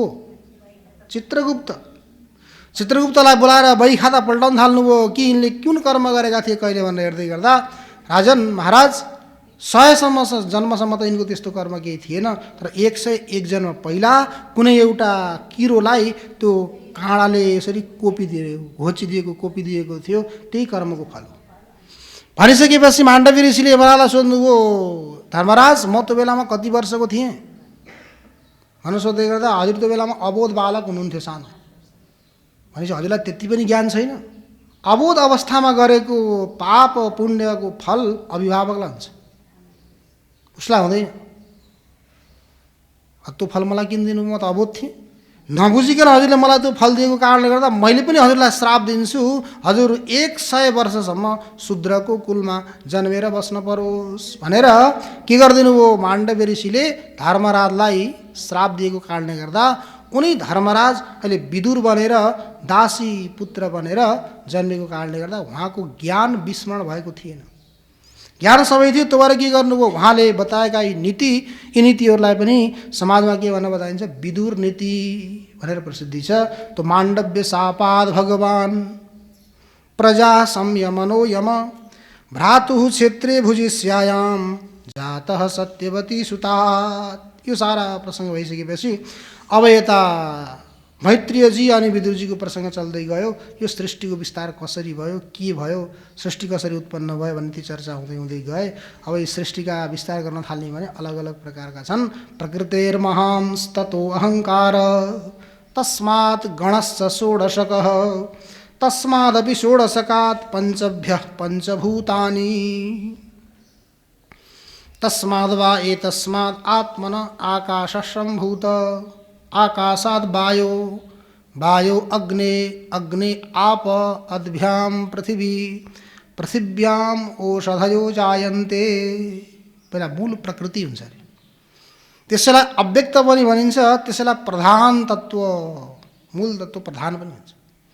त मूल प्रकृतिबाट महत्तत्व, महत्तत्व भनेको बुद्धि तत्त्व, बुद्धि तत्त्वको उत्पत्ति हुन्छ। त्यो बुद्धिबाट अहङ्कारको उत्पत्ति हुन्छ। त्यो अहङ्कारबाट पञ्च ज्ञानेन्द्रिय, पञ्च कर्मेन्द्रिय, पञ्च तन्मात्रा अनि मन, षोडशक गण 16वटा हुन्छ। अनि ती 16 मध्येमा जो पञ्च तन्मात्रा हुन्, शब्द तन्मात्रा, स्पर्श तन्मात्रा, रूप तन्मात्रा, रस तन्मात्रा, गन्ध तन्मात्रा, यिनीहरूबाट क्रमशः आकाश, वायु, तेज, जल, पृथ्वीको उत्पत्ति हुन्छ। ती 5 तन्मात्राबाट पञ्च महाभूतको उत्पत्ति भएर अनि प्रकृति अनि पुरुष यिनलाई मिलाएर कति हुन्छन् 25 प्रकार तत्त्व, यो महती पृथ्वी आदिको उत्पत्ति हुन्छ भनेर त्यो सृष्टिको प्रक्रिया पनि भयो। अनि विराट शरीरको उत्पत्तिको बारेमा पनि यहाँ प्रसङ्ग चलिरहेको छ। अनि विदुरजीले अनेक प्रकारका प्रश्नहरू गर्नुभएको छ। अनि यता मैत्रेयजीले के गर्नुहुन्छ, ती प्रश्नहरूको उत्तर दिँदै दिँदै गएर प्रश्नोत्तरको कार्य समापन भइसकेपछि अब यता ब्रह्माजीको उत्पत्तिको प्रसङ्ग आउँछ। किनकि सृष्टिको क्रममा त कसरी भयो भन्ने क्रममा ब्रह्माजीको उत्पत्ति भएको प्रसङ्ग अब त्यो त हजुरहरूले सबैले जानिरहनु भएको छ। भगवान नारायणको नाभिबाट कमल, अनि त्यो नाभि कमलबाट ब्रह्माजीको उत्पत्ति। ब्रह्माजीको उत्पत्ति भइसकेपछि ब्रह्माजीले यसो हेर्नुभयो, सबैतिर हेर्न चाहनुभयो अरे। हेर्न चाहँदाखेरि त अब घुम्न पर्यो, एउटा मुख भएपछि त घुम्न पर्यो नि। हामी यता देखिन्छ पछि के त थाहा छैन। त घुम्ने इच्छा गरिसकेपछि परमात्माले अनि चारतिर मुख बनाइदिनु भयो अरे। तेरो चौमुवा भन्ने एउटा दिल्लीबाट उता सायद वृन्दावनतिर कतै जाने ठाउँमा एक ठाउँमा के छ त्यस्तो चौमुवा भन्ने ठाउँको नाम छ। त्यो चौमुवा भनेको कसको नाम, चार मुख भएको। त्यो चार मुख भएको कुनै ब्रह्माजी भइसकेपछि अब कतै घुम्न परेन नि, चुपको बसेको सबैतिर देख्न पाइयो। अहिले हामीलाई हेर्नु त कति समस्या छ, यता हेर्न पऱ्यो, यसो गर्नु पऱ्यो, उता हेर्न पऱ्यो, यसो गर्नु पऱ्यो। अझ 5वटा थिए, एउटा प्रसङ्ग छ, 5वटा मुख थिए ब्रह्माजीका।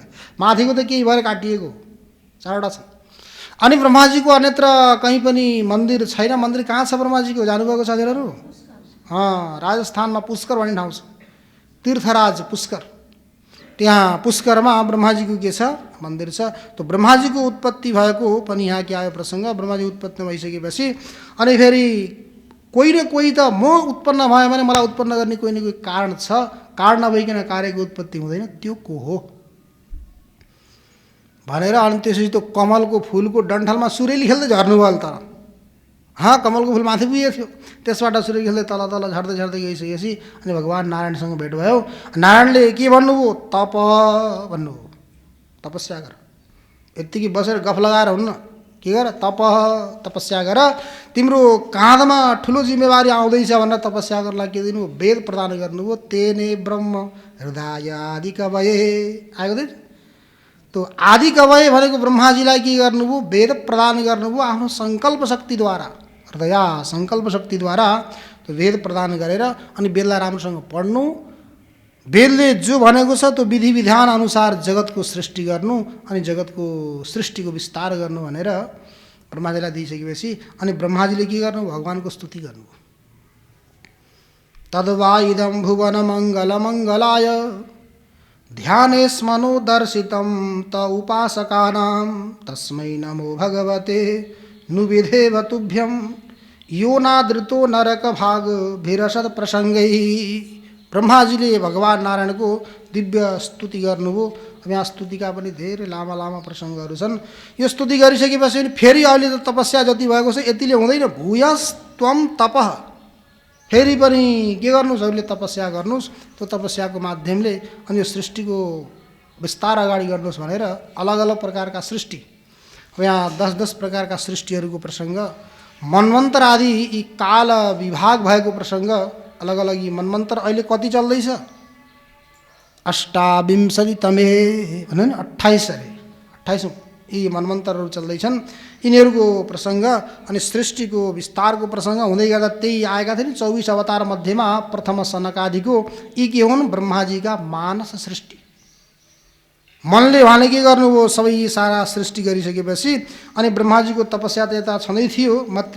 यता मरीचि, अङ्गिरा, पुलस्त्य, पुलह, कर्तु, भृगु, वशिष्ठ, दक्ष इत्यादि इत्यादिको उत्पत्ति भयो। सनकादिहरू त उत्पन्न भएर ब्रह्माजीले भन्नुभयो सृष्टिको विस्तार गर भनिसकेपछि सनकादिले के भन्नुभयो, पिताजी हामीलाई यो प्रपञ्चमा नलगाउनुहोस्, यो प्रपञ्चमा हामीलाई मन लाग्दैन भनेर हामी त निवृत्ति मार्गका पथिकौँ भनेर हिँड्दैनौँ। अनि मरिची आदि ऋषिहरूको सृष्टि गरिसकेपछि मरिची आदिले फेरि अगाडि के गर्न थाल्नुभयो, सृष्टिको विस्तार गर्नलाई प्रारम्भ गर्नुभयो। अनि अलग अलग विद्याहरूको बारेमा पनि आन्वीक्षिकी त्रयीवार्ता दण्डनीतिस्तथैव च एवं व्याहृतय शासन प्रणवो ह्यास्यदहरत। आन्वीक्षिकी न्याय विद्या, मोक्ष विद्या, आत्मविद्या इत्यादि विद्याहरूको पनि उपदेश दिइसकेपछि अनि ब्रह्माजीले पनि स्वयं तपस्या गर्नुभयो। किनकि सबैले तपस्या गर्नुपर्छ, तपस्या नगरिकन कसैको शक्ति सामर्थ्य। तर भगवान नारायणले भगवान शङ्करको ध्यान गर्नुहुन्छ, भगवान शङ्करले भगवान नारायणको ध्यान गर्नुहुन्छ। त्यही भएर हेर्नुहोस् त, भगवान शङ्करको स्तुति गर्ने बेला हामीले के भन्छौँ, के भन्नुहुन्छ हजुरहरूले, कर्पूर गौरम करुणावतारम संसारसारम भुजगेन्द्रहारम सदा वसन्तं हृदयारविन्दे भवं भवानी सहितं नमामि। भगवान शङ्कर कस्तो हुनुहुन्छ, कर्पूर गौरम अरे कर्पूर गौरम, कपुरको जस्तो गौरवर्ण भएका सेतो वर्ण भएका हुनुहुन्छ भगवान शङ्कर। अनि मूर्ति हेर्ने बेला कस्तो देखिन्छ, देखिन्छ कर्पूर गौरम भगवान स्तुति गर्ने।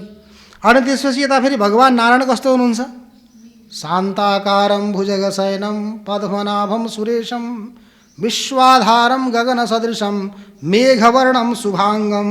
मेघको वर्ण जस्तो हुनुहुन्छ, मेघ त कालो हुन्छ, कालो वस्तु वर्ण भएको हुनुहुन्छ भगवान नारायण स्तुति गर्ने।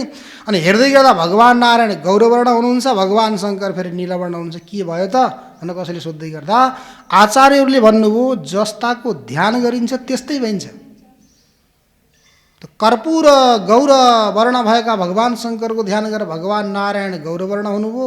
अनि नीलवर्ण भगवान नारायणको चिन्तन गरेर भगवान शङ्कर नीलवर्ण हुनुभयो। जसरी भृङ्गी कीट कमलकोटीको चिन्तन गर्दै गर्दै ती जङ्गली अन्य जानवरहरू ती किराहरू पनि के भन्छन्, कमलकोटी भन्छन्।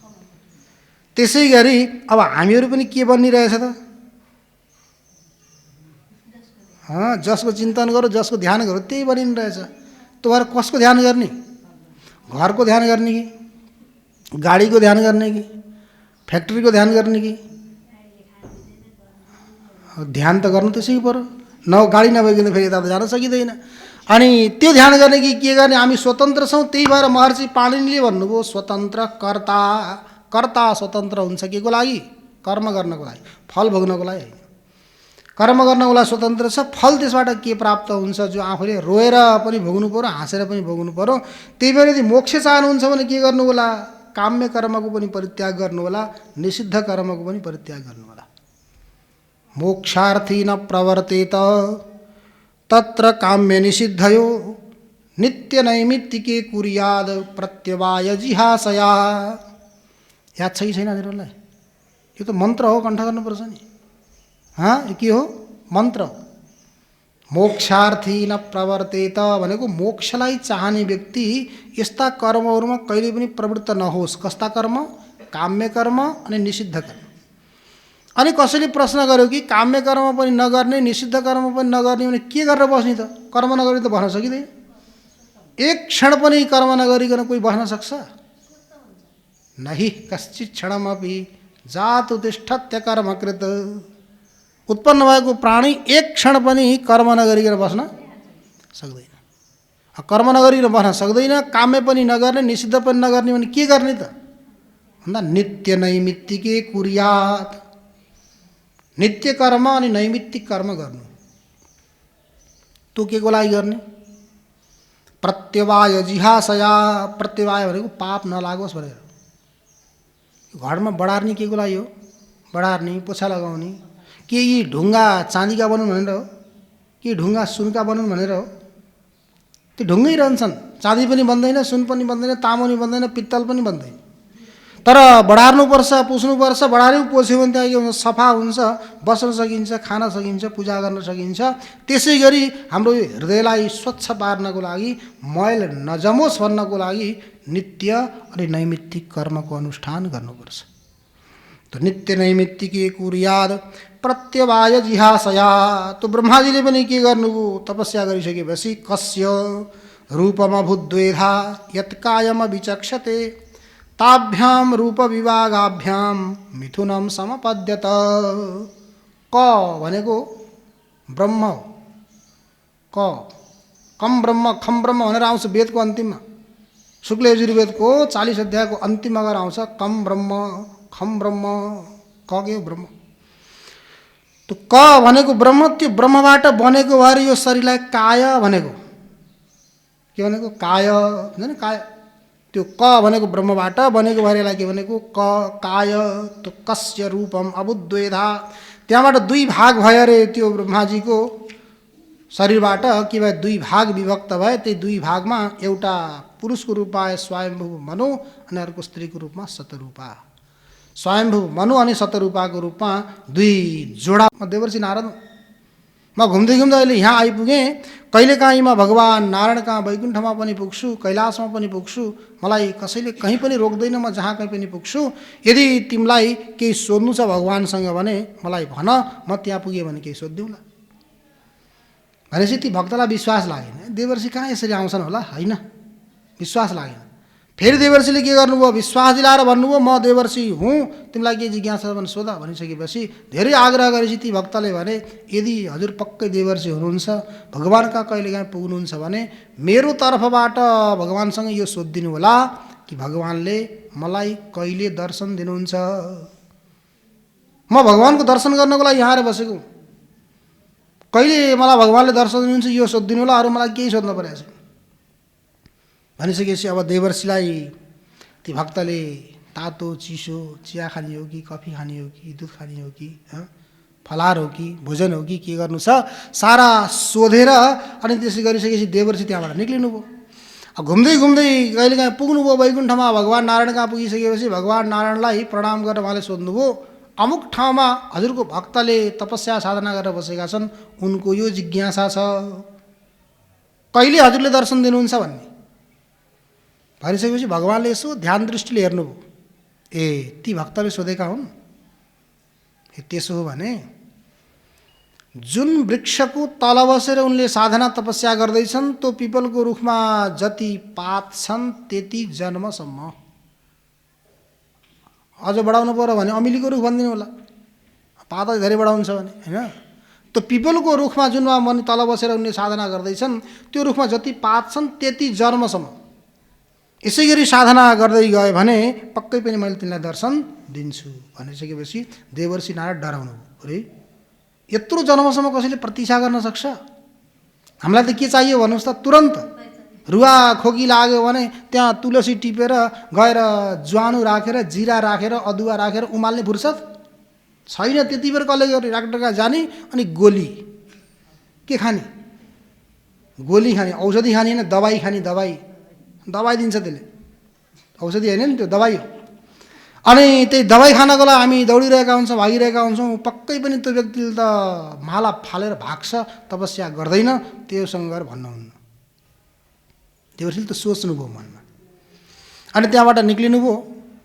निक्लिसकेपछि घुम्दै घुम्दै अब त्यहाँ पुग्नुभयो, नजिकै पुग्नु भएको थियो। अनि त्यसै देवर्षिले सोध्नुभयो, त्यहाँ पुग्यो भने उसले सोध्छ, सोध्यो भने भन्नु पऱ्यो, ढाँट्नु भएन।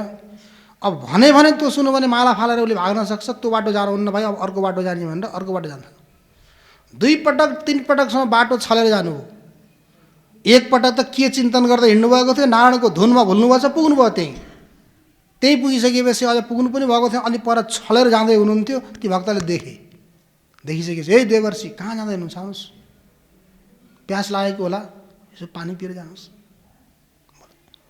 बोलाइसकेपछि देवर्षिले भित्रभित्र सोच्नुभयो, फसेँ भाइ म, अब समस्या पर्यो, आजसम्म बचेको थिएँ, अब फसेँ। अनि जानुभयो, भित्र गइसकेपछि ती भक्तले पनि सम्मान सत्कार जो गर्नुपर्ने थियो गरिसकेपछि देवर्षिले कुराहरू घुमाउन थाल्नुभयो, त्यो प्रसङ्गै ल्याउनुहुन्न। अनि ती भक्तले कुरा घुमाएर फेरि हजुर भगवान् कहाँ पुग्नुभयो, मेरो बारेमा हजुरले भगवान् कहाँ चर्चा गर्नुभयो भनेर सोध्छन्। अनि ती देवर्षिले कुरा घुमाउनुहुन्छ। त्यसो गर्दै गर्दै हैरान पारिसकेपछि अनि देवर्षिलाई भन्नै पर्यो। अनि देवर्षिले भन्नुभयो, म भगवान् कहाँ पनि पुगेको थिएँ, भगवान कहाँ पुगेर तिम्रो बारेमा सोधेँ पनि मैले, अनि भगवानले यसो भन्नुभएको छ, यो रुखमा जति पात छन् त्यति जन्मसम्म यस्तै प्रकारले तिमीले भजन गर्दै गयो भने भगवानले दर्शन दिन्छु भन्नुभएको छ। भनिसकेपछि देवर्षिले सोच्नुभयो उसले माला फालेर भाग्छ होला भन्ने सोच्नुभएको थियो। ऊ भक्त त उठेर अनि त्यसो नाच्न थाल्यो। हजुरहरू नाच्नुहुन्छ? नाच्न थाल्यो। उठेर मस्तीले नाच्न थालिसकेपछि अनि नाच्दै गर्दा त भजनको गति जप गर्ने माला अझ छिटो छिटो घुम्दै गयो अरे के। भजनको गति अझ तीव्र बढ्दै गयो। तीव्र गतिले भजन बढ्दै गइसकेपछि भगवानलाई वैकुण्ठमा बस्न असह्य भयो। बिस्तारै बिस्तारै कसैलाई बोलाएर छोडिदिनु भयो भने त्यो व्यक्ति नआउन पनि सक्छ। एकपटक बोलाउनु भयो, अर्को पटक बोलाउनु भयो, आएन, अर्को पटक छोडिदिनु भयो भने त्यो व्यक्ति नआउन सक्छ। बोलाएको बोलाइ त्यसो पछि पर्नु भयो भने मर्न आँटेको रहेछ कि भनेर पनि त्यो व्यक्ति के गर्छ? अब यो भक्तले पनि उठेर तीव्र गतिले भगवानको भजन गर्न थालिसकेपछि भगवानलाई असह्य भयो। अनि गरुडलाई पनि खोज्नु भएन, मुकुट पनि खोज्नु भएन, तुरन्त आउनुभयो। देवर्षि त्यहीँ हुनुहुन्थ्यो। नारदजी त्यही हुँदै गर्दा भगवान आइसकेपछि देवर्षिले भन्नुभयो, भगवान मलाई भने हजुरले यति वर्ष लाग्छ, यति जन्म लाग्छ भन्ने, अनि अहिले म यहाँ हुँदाहुँदै हजुरले दर्शन दिन आउने, म गएपछि आएको भए नि त हुन्थ्यो। म गइसकेपछि आएको भए पनि हुन्थ्यो। यदि मेरो विजेत गर्नु थियो, भक्तको विजेत गर्नको लागि हजुर आउनुभएको भनेर देवर्षिले भगवानलाई भनेपछि भगवानले भन्नुभयो, देवर्षि यसमा तिम्रो पनि गल्ती छैन, मेरो पनि गल्ती छैन, त्यो भक्तको पनि गल्ती छैन। पहिला यसको भजनको गति अत्यन्त मन्द थियो, अहिले यसको भजनको गति बढ्दै गयो। जसरी हजुरहरूले पनि घरमा आफ्ना बाबु नानीहरू खेल्दैछन्, आनन्दमा छन् भने अनि त्यसलाई जबरजस्ती ल्याएर खुवाउन थाल्नुहुन्छ त? अनि अलिअलि रोएका छन् भने पनि के गरिदिनुहुन्छ? केही खेलौना दिनुहुन्छ। एकछिन खेलौना खेल्छन् अनि फेरि रुन थाल्यो भने हजुरको काम त सकिन्न। यति काम सकिएपछि काखमा राखेर खुवाउला भनेर अर्को खेलौना दिनुहुन्छ। अब त्यो बालकले सोध्छ कि अब आमाले मलाई खेलौना दिएर टाल्न थाल्नुभयो, ठग्न थाल्नुभयो, यसरी हुँदैन, मलाई भोक लागेको छ भनेर खेलौना जति सबै फालेर अनि रोएर चिल्लाएर घरलाई उचाल्न थाल्यो भने अनि बल्ल सारा काम छोडेर उम्लिँदै गरेको दुधलाई पनि छोडेर के गर्नुहुन्छ? काखमा समातेर दुध खुवाउनुहुन्छ। त्यसै गरी त्यो भक्तले पनि के गरेको थियो? अत्यन्त तीव्र गतिले भजन गरिसकेपछि भगवानलाई असह्य भयो। अनि म के गरेको? यो असह्य भएर भजनको गति तीव्र भएर बढेको कारणले गर्दा म आएको हुँ, तिम्रो कुनै पनि दोष छैन भनेपछि अनि बल्ल देवर्षि पनि के हुनुभयो? प्रसन्न हुनुभयो। त्यहाँबाट आफ्नो बाटो जानुभयो। यताति भक्तलाई दर्शन दिएर भगवान त्यहाँबाट अन्तर्ध्यान हुनुभयो। अन्तर्यामी भगवानको भन्न खोजेको मतलब के त भन्नुहुन्छ भने मन्द लर्याङ मर्याङ गरेर भएन। यदि प्राप्त गर्नु छ भने देहम वा पातयामी कार्यम वा साधयामी, शरीर नष्ट भएर जाओस् मतलब छैन। 2-4 दिन नखाए पनि केही हुन्न। साधना गर्नु पर्यो भनेर दृढ निश्चय गरेर लाग्नु। हेर्नुहोस् त प्रहलाद ध्रुव प्रसङ्ग आउँछ। कहिले बयर खाएर 3-3 दिनमा, अर्को महिनामा सुकेका पात खाएर, अर्को महिनामा केवल एकपटक पानी खाएर, अर्को महिनामा फेरि कति 12 दिनपछि अनि बल्ल वायु पिएर, त्यसपछि फेरि वायु पनि पिउन बन्द गरेर प्राणायाम गरेर रोकिदिइसकेपछि अनि बल्ल भगवान आउनुभयो नि दौडेर। प्राणको रक्षा गर्ने जिम्मा त उहाँको छ, हामीले के गर्न सक्छौँ? जति दौडिँदै लिएर हामी हस्पिटलमा गयो नि करोडौँ लाखौँ खर्च गरे पनि ती वर्षौँ पढेर अरबौँ खर्च गरेका डाक्टरले के भन्छन्? अब हाम्रो हातमा छैन। यदि परमात्माको कृपा भयो भने मान्छन्, अब हामीले केही गर्न सक्दैनौँ भने छुट्टी दिन्छन्। अनि तिनले छुट्टी दियो भने अनि सन्त महात्माहरूको कृपा भयो अनि त्यो विभूति भगवान शङ्करलाई चढाएको त्यो भस्म लगाइदियो भने ती असाध्य रोगले ग्रस्त भएका व्यक्तिहरू पनि ठिक हुन्छ। त्यो कसको कृपा रहेछ त? मुकम करोति वाचालं पङ्गुं लङ्घयते गिरिं यत्कृपा तमहं वन्दे परमानन्द माधवम। यदि परमात्माको कृपा भयो भने के असम्भव छैन। त्यही भनेर यहाँ कर्दम ऋषि पनि केमा लाग्नुभयो? तपस्यामा। हामीहरू पनि त तपस्यामै छौँ। 2-3 घन्टा बस्नु पनि त सानो कुरा होइन नि। 2 घन्टा 3 घन्टा एउटा आसनमा बस्नु यही पनि त तपस्या हो। तपस्या भनेको के? मनसश्चेन्द्रियाणाम च ऐकाग्र्यम परमम तप। मन र इन्द्रियलाई एकाग्र गरेर परमात्मामा लगाउने यो तपस्या। तो प्रजा सृजेति भगवान कर्दमो ब्राह्मणोदितः सरस्वत्याम तपस्तेपे सहस्राणाम समादस। 10,000 वर्षसम्म उहाँ के गर्नुभयो, तपस्यामा भइसकेपछि अनि भगवान प्रसन्न भएर आउनुभयो। भगवान प्रसन्न भएर आउनुहुन्छ। सहाहम स्वाम सकलया त्वद्वीर्येण महामुने तब क्षेत्रे देवहूत्याम प्रणेष्ये तत्व संहिताम। हजुरको माध्यमले देवहूतिको गर्भमा म के हुनेछु, मेरो अंशको रूपमा आउनेछु, त्यहाँबाट म अवतरित हुनेछु भनेर अनि यता कर्दम ऋषिलाई भगवानले भनेर के गर्नुभयो, त्यहाँबाट जानु। गइसकेपछि उता स्वयम्भू मनु अनि शतरूपा उनकी महामनु महाराजकी पुत्री देवहूति अनि देवहूतिलाई विवाहको लागि योग्य भएकी छन् भनेर स्वयम्भू मनु र अनि उता शतरूपा माताले के गर्नुभयो, कर्दम ऋषिको सान्निध्यमा लिएर आउनु। आइसकेपछि देवहूति अनि कर्दम ऋषिको विवाहको प्रसङ्ग चल्यो। चल्दै गर्दा कर्दम ऋषिले के भन्नुभयो, मेरो एउटा शर्त छ, त्यो शर्तलाई यदि मान्छ्यो भने मैले विवाह गर्छु, म गृहस्थ आश्रममा प्रवेश गर्छु, नभए गर्दिनँ भन्नुभयो। के शर्त राख्नुभयो, एउटा सन्तान भयो भने म गृहस्थ आश्रम छोडेर वानप्रस्थ आश्रमतिर प्रस्थान गर्छु, यदि तिमीलाई स्वीकार्य छ भने विवाह गर्छु, न गर्दिनँ भनेपछि देवहूति माताले पनि के भन्नुभयो, ठिक छ, हजुरको त्यस्तो इच्छा छ भने मैले पनि स्वीकार गरेँ भनेर स्वीकार गरेपछि विवाह सम्पन्न भयो। विवाह सम्पन्न भइसकेपछि यता स्वयम्भू मनु अनि शतरूपा आफ्नो घरतिर प्रस्थान गर्नुभयो। अब यता कर्दम ऋषिको अभ्यास त के थियो, समाधिमा बस्ने अभ्यास थियो। त समाधिमा बस्ने अभ्यास भएको भएर कर्दम ऋषि के गर्नुभयो, आफ्नो समाधिमा बस्नुभयो। अब देवहूति माताले के गर्ने, आफ्ना सारा श्रृङ्गारहरूलाई परित्याग गरेर कर्दम ऋषिको सेवामा दत्तचित्त भएर बस्नुभयो। धेरै समयसम्म सेवा गरिसकेपछि एक दिन कर्दम ऋषिको समाधि खुल्यो। समाधि खुलेर हेरिसकेपछि अनि कर्दम ऋषिले भन्नुहुन्छ देवहूति मातालाई, तुष्टोऽहमद्य तवमा न विमानदाया शुश्रूषया परमया परया च भक्त्या यो देहि नामयमतीव सुहृद स्वदेहो नावेक्षित समुचित क्षपितुम मदर्थे। हे मानवी, हे मनुपुत्री, तिमी वास्तविक मानवी रहेछौ। व्यक्तिलाई यदि मोह हुन्छ भने आफ्नो शरीरको हुन्छ, तिमीले त आफ्नो शरीरको मोहलाई पनि परित्याग गरेर श्रृङ्गार परित्याग गरेर मेरो सेवामा तिमी लागिरहेकी छौ। यो सेवाबाट म प्रसन्न भए, तिमीलाई के चाहियो भन, के इच्छा छ। भनिसकेपछि देवहूति माताले के भन्नुभयो, सद्गृहस्थको के इच्छा हुन्छ, सन्ततिको इच्छा हुन्छ। सद्गृहस्थ सन्तति नभएसम्म वंश परम्परा चल्दैन, त भएर सन्ततिको इच्छा गर्छु भनिसकेपछि त्यो भाव कर्दम ऋषिले बुझ्नु। बुझिसकेपछि कर्दम ऋषिले के गर्नुभयो, आफ्नो तपस्याको बलले दिव्य विमानको कल्पना गर्नु। विमानम कामगम छत्तर्हेवा वीरदि रचिकरत सर्वकामदुघम दिव्यम सर्वरत्न समन्वितम। अनेक प्रकारका रत्नहरूले सुसज्जित भएको, युक्त भएको, जहाँ कामना गरौँ, जहाँ इच्छा गरौँ त्यहाँ पुग्ने। चलाउने ड्राइभर पाइलट पनि नचाहिने अनि इन्धन पनि नचाहिने कामुक विमान। त्यो कामुक विमान भनेको कस्तो सोच्नु, हाम्रो मन जस्तो हो। त मनलाई यता लानको लागि, यता ल्याउनुलाई के गर्नुपर्छ, कुन तेल लाग्छ त्यसमा, डिजल लाग्छ कि पेट्रोल लाग्छ कि के लाग्छ त्यहाँ, अनि कसले चलाउँछ त्यसलाई। त्यस्तै प्रकारको कामुक विमान अर्थात् कल्पना गरेर सङ्कल्प गरेर जहाँ सङ्कल्प गर्नुहुन्छ त्यहीँ पुग्ने खाले यस्तो प्रकारको के गर्नुभयो, कामुक विमानको रचना गर्नु। त्यो विमानको रचना गरेर माता देवहूतिलाई सङ्केत गर्नुभयो, त्यो विमानमा बस भन्नुभयो। अनि देवहूति माताले कतिखेर त्यो चम्किलो दिव्य विमानलाई हेर्नुहुन्छ, कतिखेर आफ्नो मलिन धुसरित भएको शरीरलाई हेर्नुहुन्छ।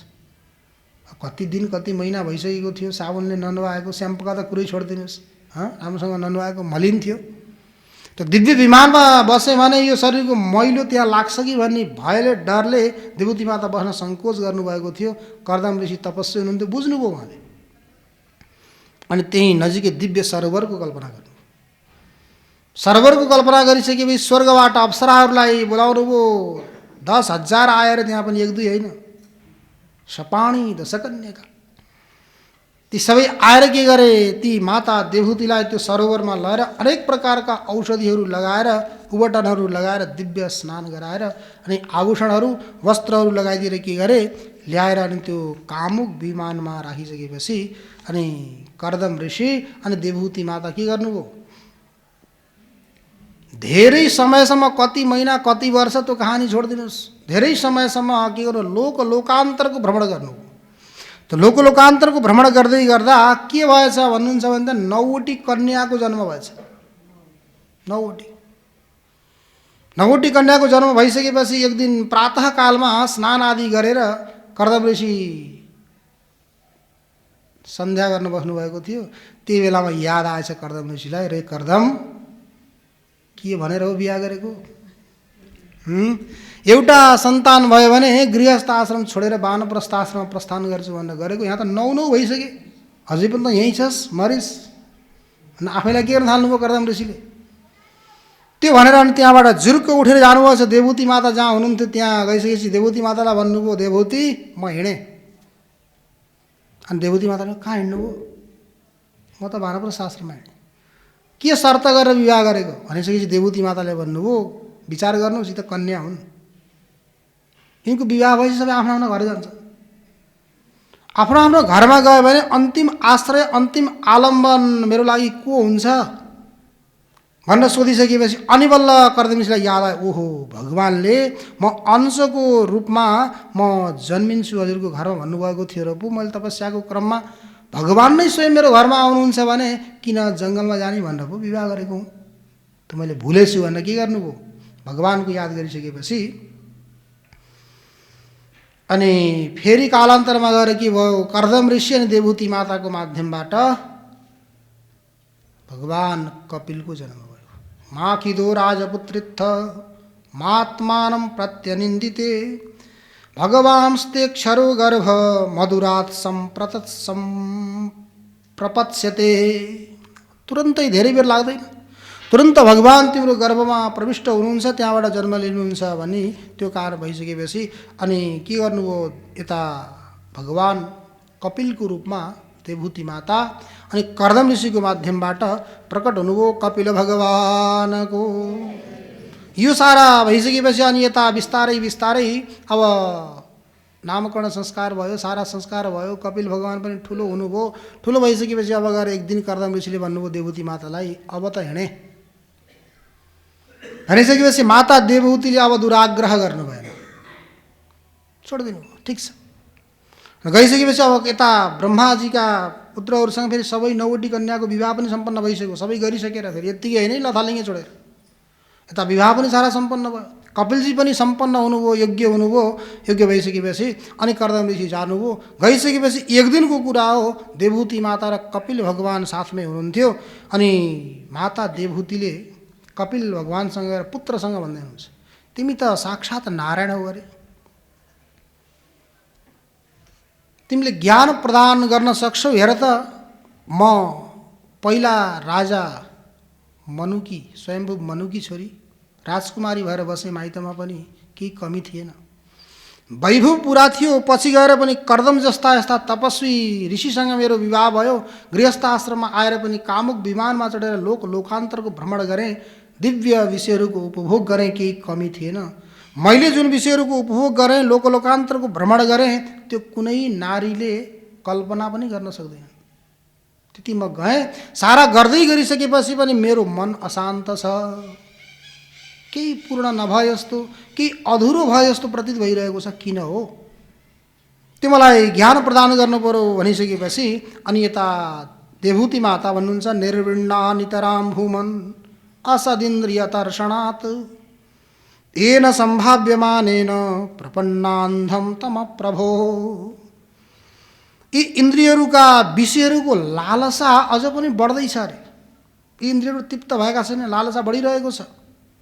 यिनै इन्द्रियहरूको माध्यमले गर्दा मैले दुःख पाइरहेकी छु, यिनीहरूबाट कसरी बच्न सकिन्छ, के हो त्यो उपाय मलाई बताउनु पर्यो भनेर देवहूति माताले भगवान् कपिलसँग भनिसकेपछि कपिल भगवान्ले के भन्नु, चेत खल्वस्य बन्धाय मुक्तये चात्मनोमतं गुणेषु शक्तं बन्धाय रतं वा पुंसि मुक्तये मन एव मनुष्याणां कारणं बन्धमोक्षयो बन्धाय विषयासक्तं मुक्तिर्निर्विषयं स्मृतं। यही चित्त नै के हो, विषयमा आसक्त छ भने बन्धनको कारण हो माताजी। यदि विषयबाट विमुख भएको छ भने त्यही मुक्तिको कारण हो। त्यसकारण के गर्नुस्, यो मनलाई विषयबाट हटाउनुस्। कसरी हटाउन सकिन्छ त? त्यही त हट्दैन। त्यो हटाउनको लागि के गर्नुहोस्, हजुरले साधुहरूको सङ्ग गर्नुहोस् अनि सत्सङ्ग गर्नुहोस्। सताम सङ्घो हि भेषजम, सज्जनहरूको सङ्गति के हो, औषधि हो। भवौषधि, संसाररूपी रोगबाट तार्ने औषधि हो। तपाईहरु के गर्नुहोस्, साधु सन्तहरूको सङ्ग गर्नुहोस्। माताजीले भन्नुभयो साधु सन्तहरूको त भिड छ त आजभोलि त, अथाह भिड छ। कुन वास्तविक हुन् कुन अवास्तविक हुन् कसरी चिनाउँ, मैले चिन्नै मुस्किल छ। हौ सबैले ठुला ठुला तिलक चन्दन लगाएर कण्ठी लगाएर के गरेर हिँडिरहेका छन्। तिनीहरूलाई मान्ने होला, के गर्ने? अन्त ती तिलक कण्ठी सबै छोडिदिनु माताजी, नहेर्नु त्यसका। के हेर्ने त त्यसो कसरी चिन्ने भन्दै गर्दा यता कपिल भगवानले भन्नुहुन्छ माता देवहूतिलाई, तितिक्षवः कारुणिकः सुहृद सर्वदेहिनां अजातशत्रवः शान्ता साधवः साधुभूषणा। यी साधुका लक्षण माता। यस्ता व्यक्तिलाई हजुरले कहीँ देख्नुभयो भने के गर्नु होला, उनीहरूसँग सङ्ग गर्नुमा हजुरको कल्याण हुन्छ। तितिक्षवः, शीत र उष्णको द्वन्द्वलाई, सिद्धि र असिद्धिको द्वन्द्वलाई, मान र अपमानको द्वन्द्वलाई जसले सहन गर्न सक्छन्, सहन गर्ने क्षमता छ, साधनाको मार्गमा जसले कष्ट सहन गर्न सक्छन् ती। अनि कारुणिका, समस्त प्राणीहरूमाथि जसले करुणा गर्छन्, दया गर्छन्। दया पनि फेरि जहाँ कहीँ गर्दैन हिँड्नु होला नि, सबै ठाउँमा गर्दै हिँड्नु हुन्न। हेरेर जहाँ आवश्यकता छ त्यहाँ। सबै ठाउँमा दया गर्दै जाने हो भने फेरि समस्या पनि आउँछ। आएको थियो नि एउटी मातालाई समस्या, एउटी मातालाई समस्या आएको थियो। एउटा सानो बालक बिस्तारै बिस्तारै भर्खरै अब कहाँ हो कुनी, केशरी मल्टेश्वरी हो कि बोर्डिङ हो कि स्कुल हो कि, त्यो मल्टेश्वरी के भन्छन् अरे, मल्टे हो कि मन्टे हो? मल्टेश्वरी नभए त मुन्टेश्वरी, मुन्टेश्वरी ल र मुन्टाइदिने, मुन्टेश्वरी। अनि बिस्तारै बिस्तारै पढ्न जानको लागि उसले के गर्यो, प्रारम्भ गर्यो। प्रारम्भ गरिसकेपछि के भएछ भने त्यहाँ विद्यालयमा स्कुलमा आएका साथीहरूले केही खानिरहेछन्। खानको लागि त पैसा चाहियो, उसँग थिएन। उसँग नभएपछि घरमा गयो। घरमा गएर के गर्यो, उसले कहिले बाको कोटोको खोल्टीमा, कहिले आमाको चोलोको खोल्टीमा हात हाल्न थाल्यो। जुन दिन उसले कोटोको खोल्टीमा हात राख्दै थियो त्यो बेलामा उसको माताजीले देख्नुभएको थियो। सानो बालक छ, केही छैन, ठिकै छ भन्नु, केही भन्नु भएन। केही नभनिसकेपछि उसले बिस्तारै बिस्तारै के सोच्यो, यो त राम्रो काम रहेछ, गर्नुपर्ने काम रहेछ। माताजीले देखेर पनि केही भन्नु भएन। त्यो भएर उसको बिस्तारै बिस्तारै त्यो बढ्दै गयो। त्यतातिर मन गएपछि पढ्नमा जान्छ त, कमजोरी हुँदै गयो। अब विद्यालयको आजभोलिको नीति नियम बाहिरतिर गयो, फेरि हाम्राको होइन, फेल गर्न पाइँदैन भन्ने छ। फेल गर्न पाइएन, पास गराउँदै जानु पर्यो। पास हुँदै गयो, हुँदै हुँदै गइसकेपछि अलि अब ठुलो भयो। ठुलो भएपछि विवाह भयो। अब बाआमा छन् त जसरी कसरी उसलाई खुवाउनु भएको थियो। अनि त्यसपछि बिस्तारै बिस्तारै ठुलो भइसकेपछि उसको काँधमा जिम्मेवारी आयो। आएपछि अब के गर्ने, पढे लेखेको छैन, अरू केही जान्दैन, जानेको के छ, त्यही जानेको छ।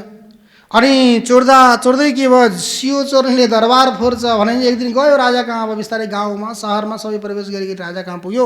प्रशस्त चोरेछ, फेरि थोरै हो र। अनि प्रशस्त चोरिसकेपछि राजाका ती राजपुरुषहरू प्रहरीहरू खोजीमा लागे, भेट्टाइसकेपछि लए। अनि राजाले आदेश दिए कि यसलाई फाँसीमा झुन्डाइदियो भनेछ। के भने, फाँसीमा झुन्डाइदियो भनिसकेपछि त्यो फाँसीमा झुन्डाउने आदेश गरिसक्यो भने एउटा नियम हुन्छ तिनीहरूको, है। तर यहाँ छैन नि हाम्रा त्यो नियम, छिमेकी राष्ट्रमा छ। त्यो दिइसकेपछि अन्तिममा सोध्छन् यसको अन्तिम इच्छा के छ, पुरा गर्नुपर्छ भनेर सोधिन्छ। त्यो सकेसम्म पुरा गर्ने प्रयास गर्छन्। अनि उसलाई पनि सोधियो। उसले भन्यो मेरो अरू केही इच्छा छैन, एकपटक माताजीको दर्शन गर्ने इच्छा छ। माताजीको दर्शन गर्ने इच्छा छ भनेपछि उनीहरूले पनि के गरे, सुरक्षा साथ घरमा ल्याए। घरमा ल्याइसकेपछि उसले माताजीलाई भन्यो, माताजी हजुरको कारणले गर्दा म आज फाँसीमा झुन्डिँदैछु। कसो कारणले? हजुरको कारणले। यदि मैले जुन दिन प्रारम्भ गरेको थिएँ त्यो दिन यो काम नराम्रो हो भनेर एक थप्पड लगाएको भए, मेरा कान बटार दिएको भए, केही गरिदिएको मैले छोड्ने थिएँ होला, म अगाडि बढ्ने थिइनँ। हजुरले केही गर्नु भएन, यही काम गर्नु ठिक हो भनेर मैले त्यो गरेँ, त्यही कारणले गर्दा म आज फाँसीमा झुन्डिँदैछु भनेर त्यति भन्यो। अनि त्यसै गयो। दया कहाँ गर्ने? सबै ठाउँमा होइन, हेरेर विचार गरेर गर्नु पर्यो है। त्यही भएर कारुणिका, सबै ठाउँमा के गर्ने? दया गर्ने। सुहृद सर्वदेहिनाम, सम्पूर्ण देहीहरूको सुहृद, सबैको कल्याण गर्नुपर्छ भनेर लाग्यो। अनि अजात शत्रवः, जसका आजसम्म कोही शत्रु उत्पन्न भएका छैनन्। यदि यस्ता व्यक्ति देख्नुभयो भने माताजी साधव साधुभूषण, ती साधुहरूका पनि के हुन्? भूषण हुन्। तिनै व्यक्तिहरूसँग हजुरले सङ्ग गर्नुभयो भने हजुरको यो मन पनि शान्त हुन्छ, हजुरका यी दोषहरू पनि सबै के हुन्छन्? नष्ट भएर जान्छन् भनेर महर्षि कपिलजीले के गर्नुभयो? आफ्नै माताजीलाई यो ज्ञान उपदेश दिएर अनि त्यसपछि महदादि गरिएका यी 25 प्रकारका तत्त्वहरू, किनकि सांख्य दर्शनको प्रवर्तक हुनुहुन्छ को? महर्षि कपिल। तो कपिल भगवानको उहाँले सांख्य दर्शनको के गर्नुभयो? प्रवर्तन गरेर उहाँको सिद्धान्त के हो सांख्य दर्शनको भन्नुहुन्छ भने गृहस्थ ब्रह्मचारी होस्, गृहस्थ होस्, वानप्रस्थ होस् अथवा सन्यासी होस्, स्त्री होस् पुरुष होस्, कोही पनि होस्, यदि सांख्य दर्शनमा प्रतिपादन गरिएका 25 तत्त्वको ज्ञान कसैलाई छ भने त्यो व्यक्तिको मुक्ति निश्चित छ। पंचविंशति तत्वज्ञो यत्र तत्राश्रमे वसन् जटी मुंडी शिखी वापी मुच्यते नात्र संशय। यहाँ कुनै पनि संशय छैन। जटी होस्, जटा पालेको होस्, मुंडी होस्, मुण्डन गरेको होस्, शिखी शिखा पालेको होस्, कुनै पनि होस्, उसको मुक्ति के छ? निश्चित छ। अनि ती 25 के होलान् हामीले जान्न पाए हुन्थ्यो भन्ने आएन हजुरहरूको मनमा? के आयो? ती 25 के होलान्? ती जान्न पाए हुन्थ्यो कि होइन? जानिएन, हामी त यहीँ बस्ने हो भन्ने पो छ कि? मुक्त हुने इच्छा छ कि यहीँ बसेर कथा सुन्ने हो? मुक्ति भएपछि कथा सुन्न पाइँदैन। कालीगण्डकी त्रिशुलीमा आएर डुब्की लगाउन पनि पाइँदैन। होइन, मुक्ति भएपछि त फेरि सत्सङ्ग सुन्नु पर्ला, कहिले काहीँ इच्छा होला। हेर्नुहोस् त सुखदेवजी पनि आउनुभयो, निर्गुण परमात्माको रूपमा परिणित भएको सुखदेवजी पनि भगवानका सरस चरित्रलाई सुनेर आउनुभयो। त्यो भएर के गर्नु? सुन्ने इच्छा छ भने यहाँ आउने, यदि सुन्ने इच्छा छैन भनेदेखि तर जानी भन्न मात्रै भएन नि, त्यो छोड्न पर्यो नि सबै। मुठी बाँधेर राखेको के गर्नु पर्यो? छोड्ने, खोल्ने पुरै। जबसम्म खोलिँदैन तबसम्म फेरि गइँदैन। त्यसलाई पनि के गर्नु पर्यो? मुठी खोलेपछि फेरि बन्द गरेपछि त फेरि त्यसलाई सुरक्षा गर्न आउनु पर्यो नि। त्यो पनि नगर्ने गरी जानु। त्यही भएर यी 25 प्रकारका तत्त्व के त भन्दा प्रकृतिर्महांस्ततो अहङ्कार। अब यी 25लाई पनि 3 मा विभाग गरिएको छ अलग अलग। व्यक्त, अव्यक्त अनि ज्ञ। व्यक्ताव्यक्तज्ञ विज्ञानात्। यसको लागि फेरि अलगै कक्षा लिनुपर्छ, सङ्केत मात्रै यहाँ। व्यक्ताव्यक्तज्ञ विज्ञानात्, व्यक्त अव्यक्त अनि ज्ञ। ज्ञ भनेको पुरुष, अव्यक्त भनेको मूल प्रकृति अनि व्यक्त भनेका 23वटा तत्त्व आउँछन्। त्यसमा महत्तत्व, अहङ्कार, अहङ्कारबाट उत्पन्न भएका 16वटा तत्त्व, 16 र 2 कति भए? 18 भए। अनि ती 16 मध्येमा 5वटा जो पञ्चतन्मात्रा छन्, ती पञ्चतन्मात्राबाट उत्पन्न भएका 5, 18 र 5 कति भए? हिसाब किताब ठिक छ? 18 5 कति भए? 23। प्रकृति एउटा पुरुष, मिलासी कति भए?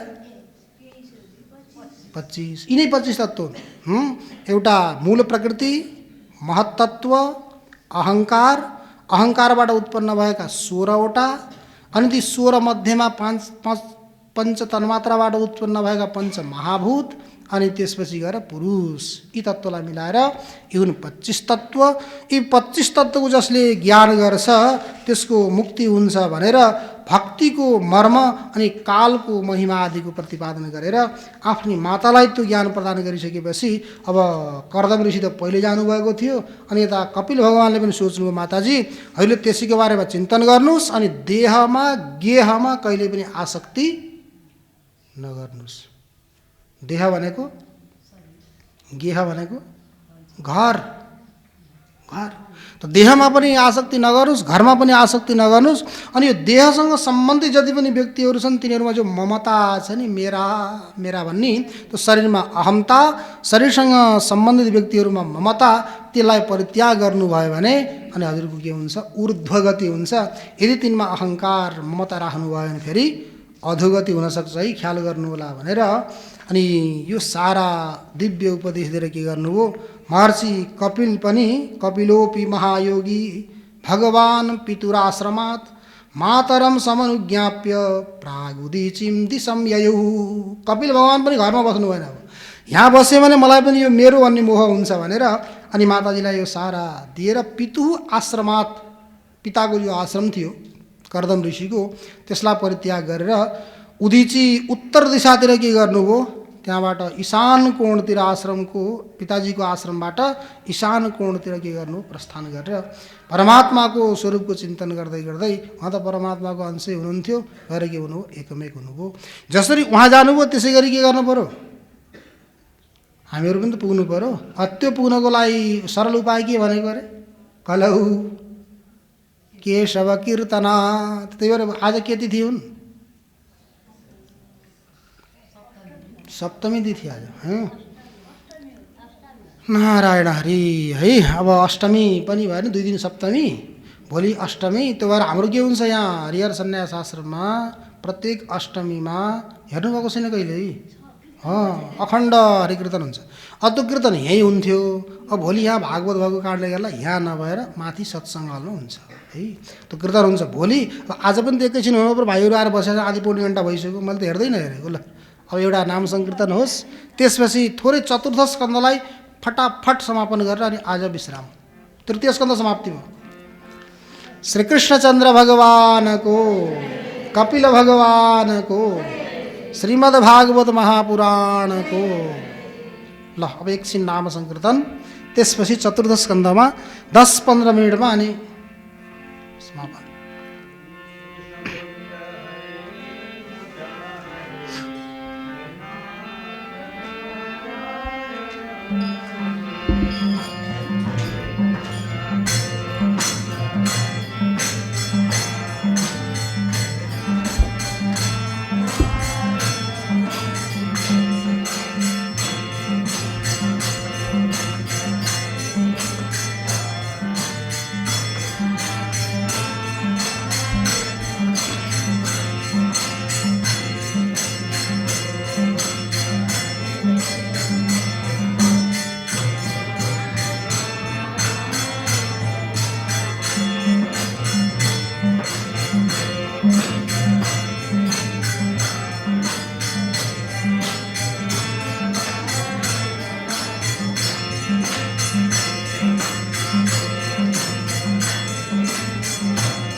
सबैले भन्नुहोस् है। ल ल सकिएछ। श्रीकृष्णचन्द्र भगवानको। भाइहरूले त फटाफट सक्यो नि त। अब चतुर्थ स्कन्धमा आएर स्वयम्भू मनुकी कन्याहरूको वंश वर्णनको प्रसङ्ग आउँछ। अब यसमा विशेष गरी चतुर्थ स्कन्धमा 31 अध्याय छन्। कति छन्? 30 अनि 31। 31 अध्यायमा के गरिएको छ भन्नुहुन्छ भने धर्म, अर्थ, काम, मोक्ष चतुर्विध पुरुषार्थको बारेमा निरूपण गरिएको छ। धर्मको बारेमा पहिलो 7 अध्यायमा, प्रथम अध्यायदेखि लिएर 7 अध्यायसम्म धर्मको निरूपण गरिएको छ। विशेष गरी अब यहाँ 7 अध्यायमा 7 को के को निरूपण गरिएको छ त भन्नुहुन्छ भने सबैभन्दा पहिला देश शुद्धि हुनुपर्छ भनेर देशको बारेमा।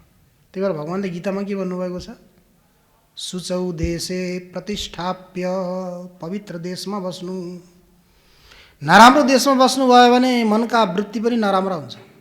त्यही भएर जहाँ देवालय छ, जहाँ शिवालय छ, जहाँ जलको स्रोत छ त्यस्तो ठाउँमा बस्नु, अरू ठाउँमा नबस्नु भनेको छ। त्यो पवित्र देश अनि त्यसपछि यज्ञागादि गर्नको लागि धर्मको लागि पनि सबैभन्दा पहिला के चाहिन्छ, राम्रो देश चाहिन्छ। त्यही भएर त्यो आदि प्रयाग हरिहर क्षेत्र खोजेर आउनुभयो हजुरहरू। अमेरिकातिर सुनेको भए नि त हुन्थ्यो नि, अमेरिकामै सुनेका हुन्थ्यो। दौडेर हामफालेर आउनुभयो, पवित्र देश भने शान्तको लागि देश। अनि देशको साथसाथमा के हुनु पर्यो, काल पनि राम्रो हुनु पर्यो। काल भनेको समय। त्यही भएर पहिले के भनेको, दैवज्ञम तु समाहूय मुहुर्तम पृच्छयत न त। दैवज्ञलाई ज्योतिषीलाई बोलाएर अथवा ज्योतिषी कहाँ गएर के गर्नु, राम्रो मुहुर्त हेर्नु। राम्रो मुहुर्त अब काल पनि राम्रो हुनु पर्यो, देश पनि राम्रो, काल पनि राम्रो। अनि धर्म गर्नको लागि के हुनु पर्यो, यज्ञागादि गर्नको लागि मन्त्र शुद्ध हुनु पर्यो। देश शुद्ध, काल शुद्धि अनि त्यसपछि मन्त्र शुद्धि। मन्त्र भनेका के हुन्, तत्तत देवताका फोन नम्बर हुन्। तत्तत देवताका के हुन्, फोन नम्बर हुन्। यदि त्यसमा नम्बरमा कहीँ एउटा यताउता भयो भने के हुन्छ, कि त लाग्दैन कि त अर्का कहाँ जान्छ। अर्का कहाँ गयो भने के सुन्नुपर्छ, गाली, काम छैन, यति फोन लगाउने भनेर सुन्नुपर्छ। त्यो भएर के हुनु पर्यो, जसरी त्यहाँ नम्बर ठिक हुनु पर्यो त्यस्तै प्रकारले उपासना गर्दै गर्दा, धर्म गर्दै गर्दा, यज्ञ यागादि गर्दै गर्दा मन्त्र पनि शुद्ध हुनु पर्यो। अब पक्कै पनि हाम्रो गुरुकुलमा पढेका आचार्यहरू हुनुहुन्छ, मन्त्र पनि शुद्धै पढ्नु भएको छ, शुद्ध मन्त्र छ। पाठ पनि हजुरहरूले आनन्दले नहातिकन ढुक्क भएर साथ सुन्नुभएकै छ कि सुत्नु भएको छ। सुत्नु भएन, सुन्नु पऱ्यो। श्रोता भन्नु भयो भने श्रोता भन्नु पऱ्यो होइन, श्रोता। श्रोता।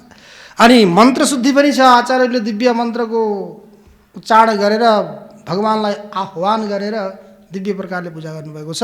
अनि साथसाथमा के हुनु पऱ्यो, देह शुद्धि, शरीर पनि शुद्ध हुनु पऱ्यो।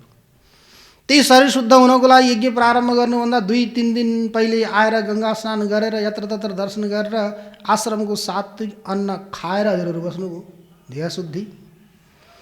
त्यसको साथसाथमा के हुनु पऱ्यो, विचार शुद्धि। अन्न शुद्ध भयो भने मन शुद्ध हुन्छ, मन शुद्ध भयो भने विचारमा शुद्धता आउँछ। विचार शुद्ध गर्नको लागि मन शुद्ध गर्नु पऱ्यो, मन शुद्ध गर्नको लागि आहार शुद्धौ सत्व शुद्धि, सत्व शुद्धौ ध्रुवा स्मृति। तो आहार शुद्ध भयो भने सत्व शुद्धि अर्थात् अन्तःकरण शुद्धि हुन्छ। त्यो भएर विचार शुद्ध हुनु पऱ्यो अनि साथसाथमा इन्द्रिय पनि शुद्ध हुनु पऱ्यो। इन्द्रिय पनि शुद्ध, सात्विक तीर्थस्थलको दर्शन, भगवानको दर्शन, सन्त ब्राह्मणहरूको दर्शन, इन्द्रिय शुद्धि। अनि यज्ञमा प्रयोग गरिने द्रव्यको पनि शुद्धि हुनु पऱ्यो। कति भयो हेर्नुहोस् त, देश शुद्धि, काल शुद्धि, मन्त्र शुद्धि, देह शुद्धि, विचार शुद्धि, इन्द्रिय शुद्धि, द्रव्य शुद्धि। 7 भयो कि भएनन्? यिनै 7 अध्याय हुन्। 7 अध्याय सकियो नि। चतुर्थ स्कन्धका 7 अध्याय। त्यो 7 अध्यायमा के हुन्, यिनै शुद्धि हुन्। यहाँ कसको प्रसङ्ग आएको छ, दक्ष प्रजापतिको प्रसङ्ग। दक्षले यज्ञ गरे, भगवान शङ्करलाई अपमान गर्ने लक्ष्यले। अनि भगवान शङ्करलाई अपमान गर्ने लक्ष्यले यज्ञ गरिसकेपछि के भयो, विध्वंस भयो। त्यही भएर बुझ्नुपर्छ, जसले भगवान शङ्करको अपमान गर्नको लागि भन्न प्रारम्भ गर्छ ऊ स्वयं अपमानित हुनुपर्छ।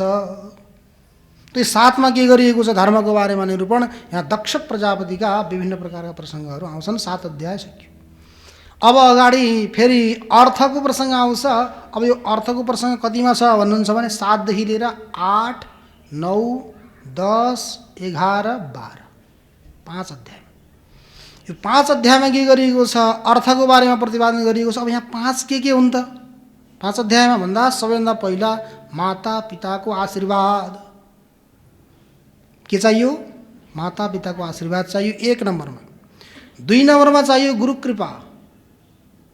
गुरु कृपा हुनु पर्यो। अनि तृतीय नम्बरमा मातापिताको आशीर्वाद पनि छ, गुरु कृपा पनि छ। हातमाथि हात राखेर बस्यो भने काम चलेन, उद्यम गर्नु पर्यो, पुरुषार्थ गर्नु पर्यो, उद्यम चाहियो। उद्योगे नास्ति दारिद्र्यम जपतो नास्ति पातकम मौने च कलहो नास्ति नास्ति जागरिते भयम। उद्योगे नास्ति दारिद्र्यम, कसैले उद्योग व्यापार इत्यादि गर्छ, केही गर्छ भनेदेखि उसलाई दरिद्रता आउँदैन। यदि उद्यमै गर्दैन भने त व्यक्ति के हुने भयो। त्यही भएर वृद्ध बुवाआमाले के भन्नुहुन्छ, जाग भन्नको लागि चल तिउरी खा जिउरी भन्नुहुन्छ अरे। के चल तिउरी खा जिउरी। तिग्रेले चले काम गरे भने पो खाने, नभए खाना मात्रै खोजेर भयो त, काम पनि गर्नु पर्यो, उद्यम हुनु पर्यो। अनि साथसाथमा के हुनु पर्यो, उद्यम पुरुषार्थ त गर्दैछ तर प्रारब्धै छैन भने पनि बिचरा परिश्रम गरेर पनि सफल हुँदैन, प्रारब्ध पनि चाहियो। अनि त्यसको साथसाथमा प्रभु कृपा, परमात्माको कृपा पनि हुनु पर्यो। यी 5 अध्यायमा कसको प्रसङ्ग छ त? 5 अध्यायमा प्रसङ्ग छ ध्रुवको। कसको कहानी छ? ध्रुवको प्रसङ्ग। यहाँ सबै ध्रुवमा छ। हेर्नुहोस् त, मातापिताको आशीर्वाद पनि छ। यदि ती सौतिनी आमाको गाली पनि ध्रुवको लागि आशीर्वाद हो। यदि सौतिनी आमाले गाली नगरेको भए ध्रुव निक्लेर हिँड्ने थिए, नहिँडेको भए देवर्षि नारदजी बिचमा भेट्नुहुन्थ्यो, नभेटिएको भए द्वादशाक्षरी मन्त्रको दीक्षा दिनुहुन्थ्यो, मन्त्रको दीक्षा नपाएको भए जप हुने थिएन, जप नभएको भए परमात्माको दर्शन कसरी हुन्थ्यो। त्यो मिलाएर जुलाएर गाली पनि के हुन्छ, आशीर्वाद हुन्छ। त्यो भएर कसैले गाली गरेर पनि दुखी नहुनु होला, प्रसन्न हुनु होला।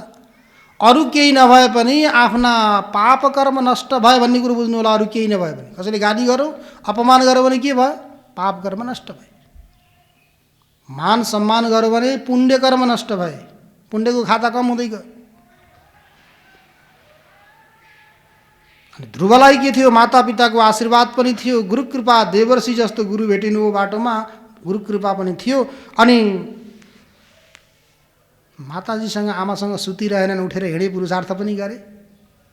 अनि त्यसपछि गएर उनको प्रारब्ध कर्म पनि बलवान थियो। प्रभुको परमात्माको कृपा छँदै थियो। स्वयं आएर के गरिदिनु भयो, सबै देवी देवताहरू आत्तिएर भगवान्सँग गइसकेपछि, है तिम्रो नात्य प्रिय त्यो उत्तानपादको छोराले साधनामा बसेर प्राणायाम गरेको कारणले गर्दा सबैको सास रोकिएको, म जान्छु, जगाउँछु त्यसलाई भनेर के गर्नुभयो, भगवान। भगवानको दिव्य स्वरूपको दर्शन भएको छ, ध्रुवले आँखै खोल्दैन।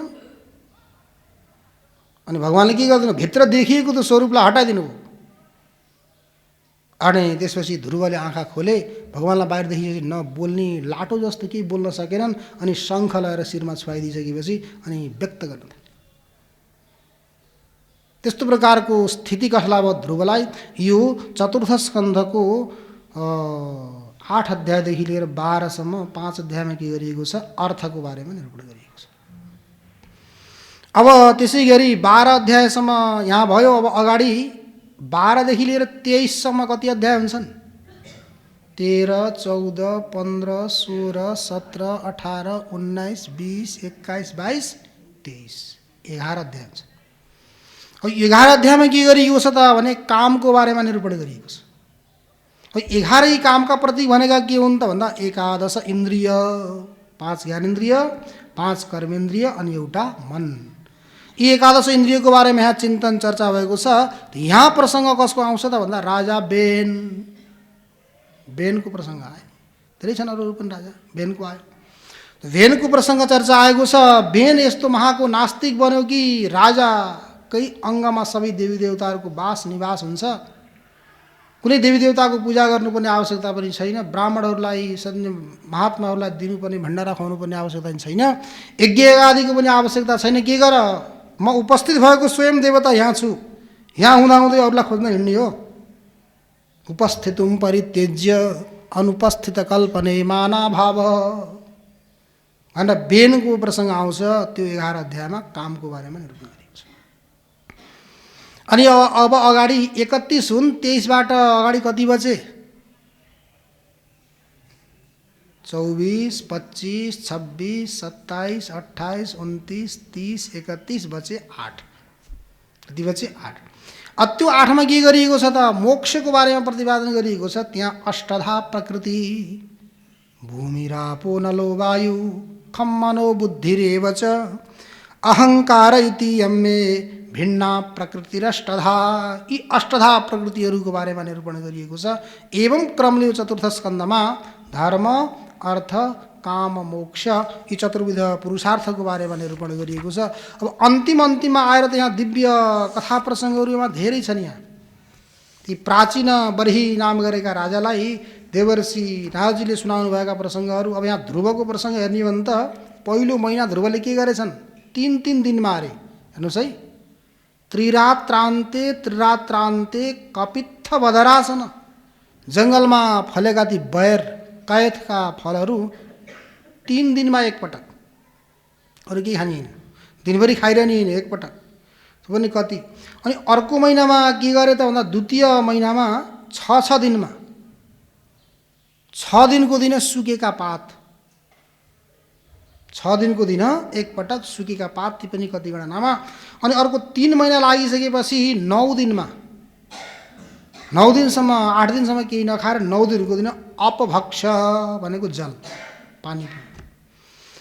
अब अर्को चतुर्थ महिना लागिसकेपछि 9 दिन पनि होइन, 12 दिनमा 12 दिनमा के त भनेको वायुभक्ष। 11 दिनसम्म त वायु पनि नलिकन, सास पनि नफेरिकन। हामी कति सेकेन्ड बस्न सकिन्छ? 12 दिनसम्म सास पनि नफेरिकन बसेर 12औं दिनको दिन। अनि 5औं महिना लागेपछि पञ्चमे मात्स्यनुप्राप्ते जितश्वासो नृपात्मज, ती राजाका छोरा ध्रुवले के गरे, जितश्वास श्वासलाई पनि जितेर के गरे, बसिसकेपछि सबैको सास रोकियो, सबै भगवान कहाँ गए। भगवानले भन्नुभए नडराऊ, मा भैष्टबालम तपसो दुरत्यान निवर्तयिष्ये प्रतियात स्वधाम यतो हि व प्राण निरोधासिद औत्तानपादिर मयि सङ्गतात्मा। उत्तानपादको छोरो मसँग आएर एकमेक भएको छ, त्यही कारणले गर्दा रोकिएको तिमीहरूको श्वास, म अब जान्छु, त्यो सारा नष्ट हुन्छ भनेर यता के गरिदिनु भयो, परमात्माले भनिसकेपछि ती प्रसङ्गहरू गए। अनि प्राचीन बर्ही नाम गरेका राजालाई नारदजीले पुरञ्जनोपाख्यान भनेर सुनाउनु भएको छ। यो पुरञ्जनको उपाख्यान बडा दिव्य छ, तर यो 7 दिनमा मैले कहीँ पनि भन्ने भएको छैन, कहीँ पनि भन्ने भएको छैन, कहिले भ्याइन्छ थाहा छैन त्यो। यो पुरञ्जन उपाख्यान, अब यहाँ उहाँ 2 जना अभिज्ञात अनि पुरञ्जन नाम गरेका मित्रहरूको कहानी प्रसङ्ग छ, त्यो बडा दिव्य छ। त्यो दिव्य प्रसङ्गको मुहुर्त कतिखेर आउँछ थाहा छैन। अब यो चतुर्थ स्कन्धमा स्वयम्भुव मनु अनि उत्तानपाद राजा, ध्रुव अनि उत्कल अनि वत्सर अनि अङ्ग बेन अनि पृथु राजा, विजिताश्व नाम गरेका राजा हविर्धान अनि प्राचीन बन्धी अनि 10 प्रचेता गणहरूको प्रसङ्गको निरूपण गर्दै गर्दै यो चतुर्थ स्कन्ध पनि यही समापन हुन्छ। अब पञ्चम स्कन्धमा गएर राजा प्रियव्रतको प्रसङ्ग आउँछ। अब प्रियव्रत अत्यन्त विरक्त महात्मा स्वभावका थिए, हुँदाहुँदै पनि राजा कसरी बने भनेर राजा परीक्षितले सुखदेवीलाई सोध्नुभएको छ। त्यस्ता विरक्त स्वभाव भएका, साधु प्रवृत्ति भएका व्यक्ति राजा कसरी बने, राज परिपाटलाई कसरी चलाए, के गरे भन्ने प्रसङ्ग भोलि हामी अब यसरी दौडिन्छौँ हनुमत गति, हनुमान शैलीले। किनकि पञ्चम स्कन्ध, षष्ठ स्कन्ध, सप्तम स्कन्ध, अष्टम स्कन्ध, नवम स्कन्ध पनि पुरा गरेर 10म स्कन्धको तृतीय अध्यायसम्म पुग्नुपर्छ। त्यहाँ पुगेपछि अनि बल्ल भगवान् श्रीकृष्णको के हुन्छ, जन्म हुन्छ। पाठ त लगभग पुगिसक्यो आज, तर कथा भोलि त्यहाँ पुऱ्याउनुपर्छ। ठिक छ, त्यो भएको भएर भोलि हामीहरू अब ठिक छ, म त 1 घन्टामा नै पुगिदिन्छु नि फेरि।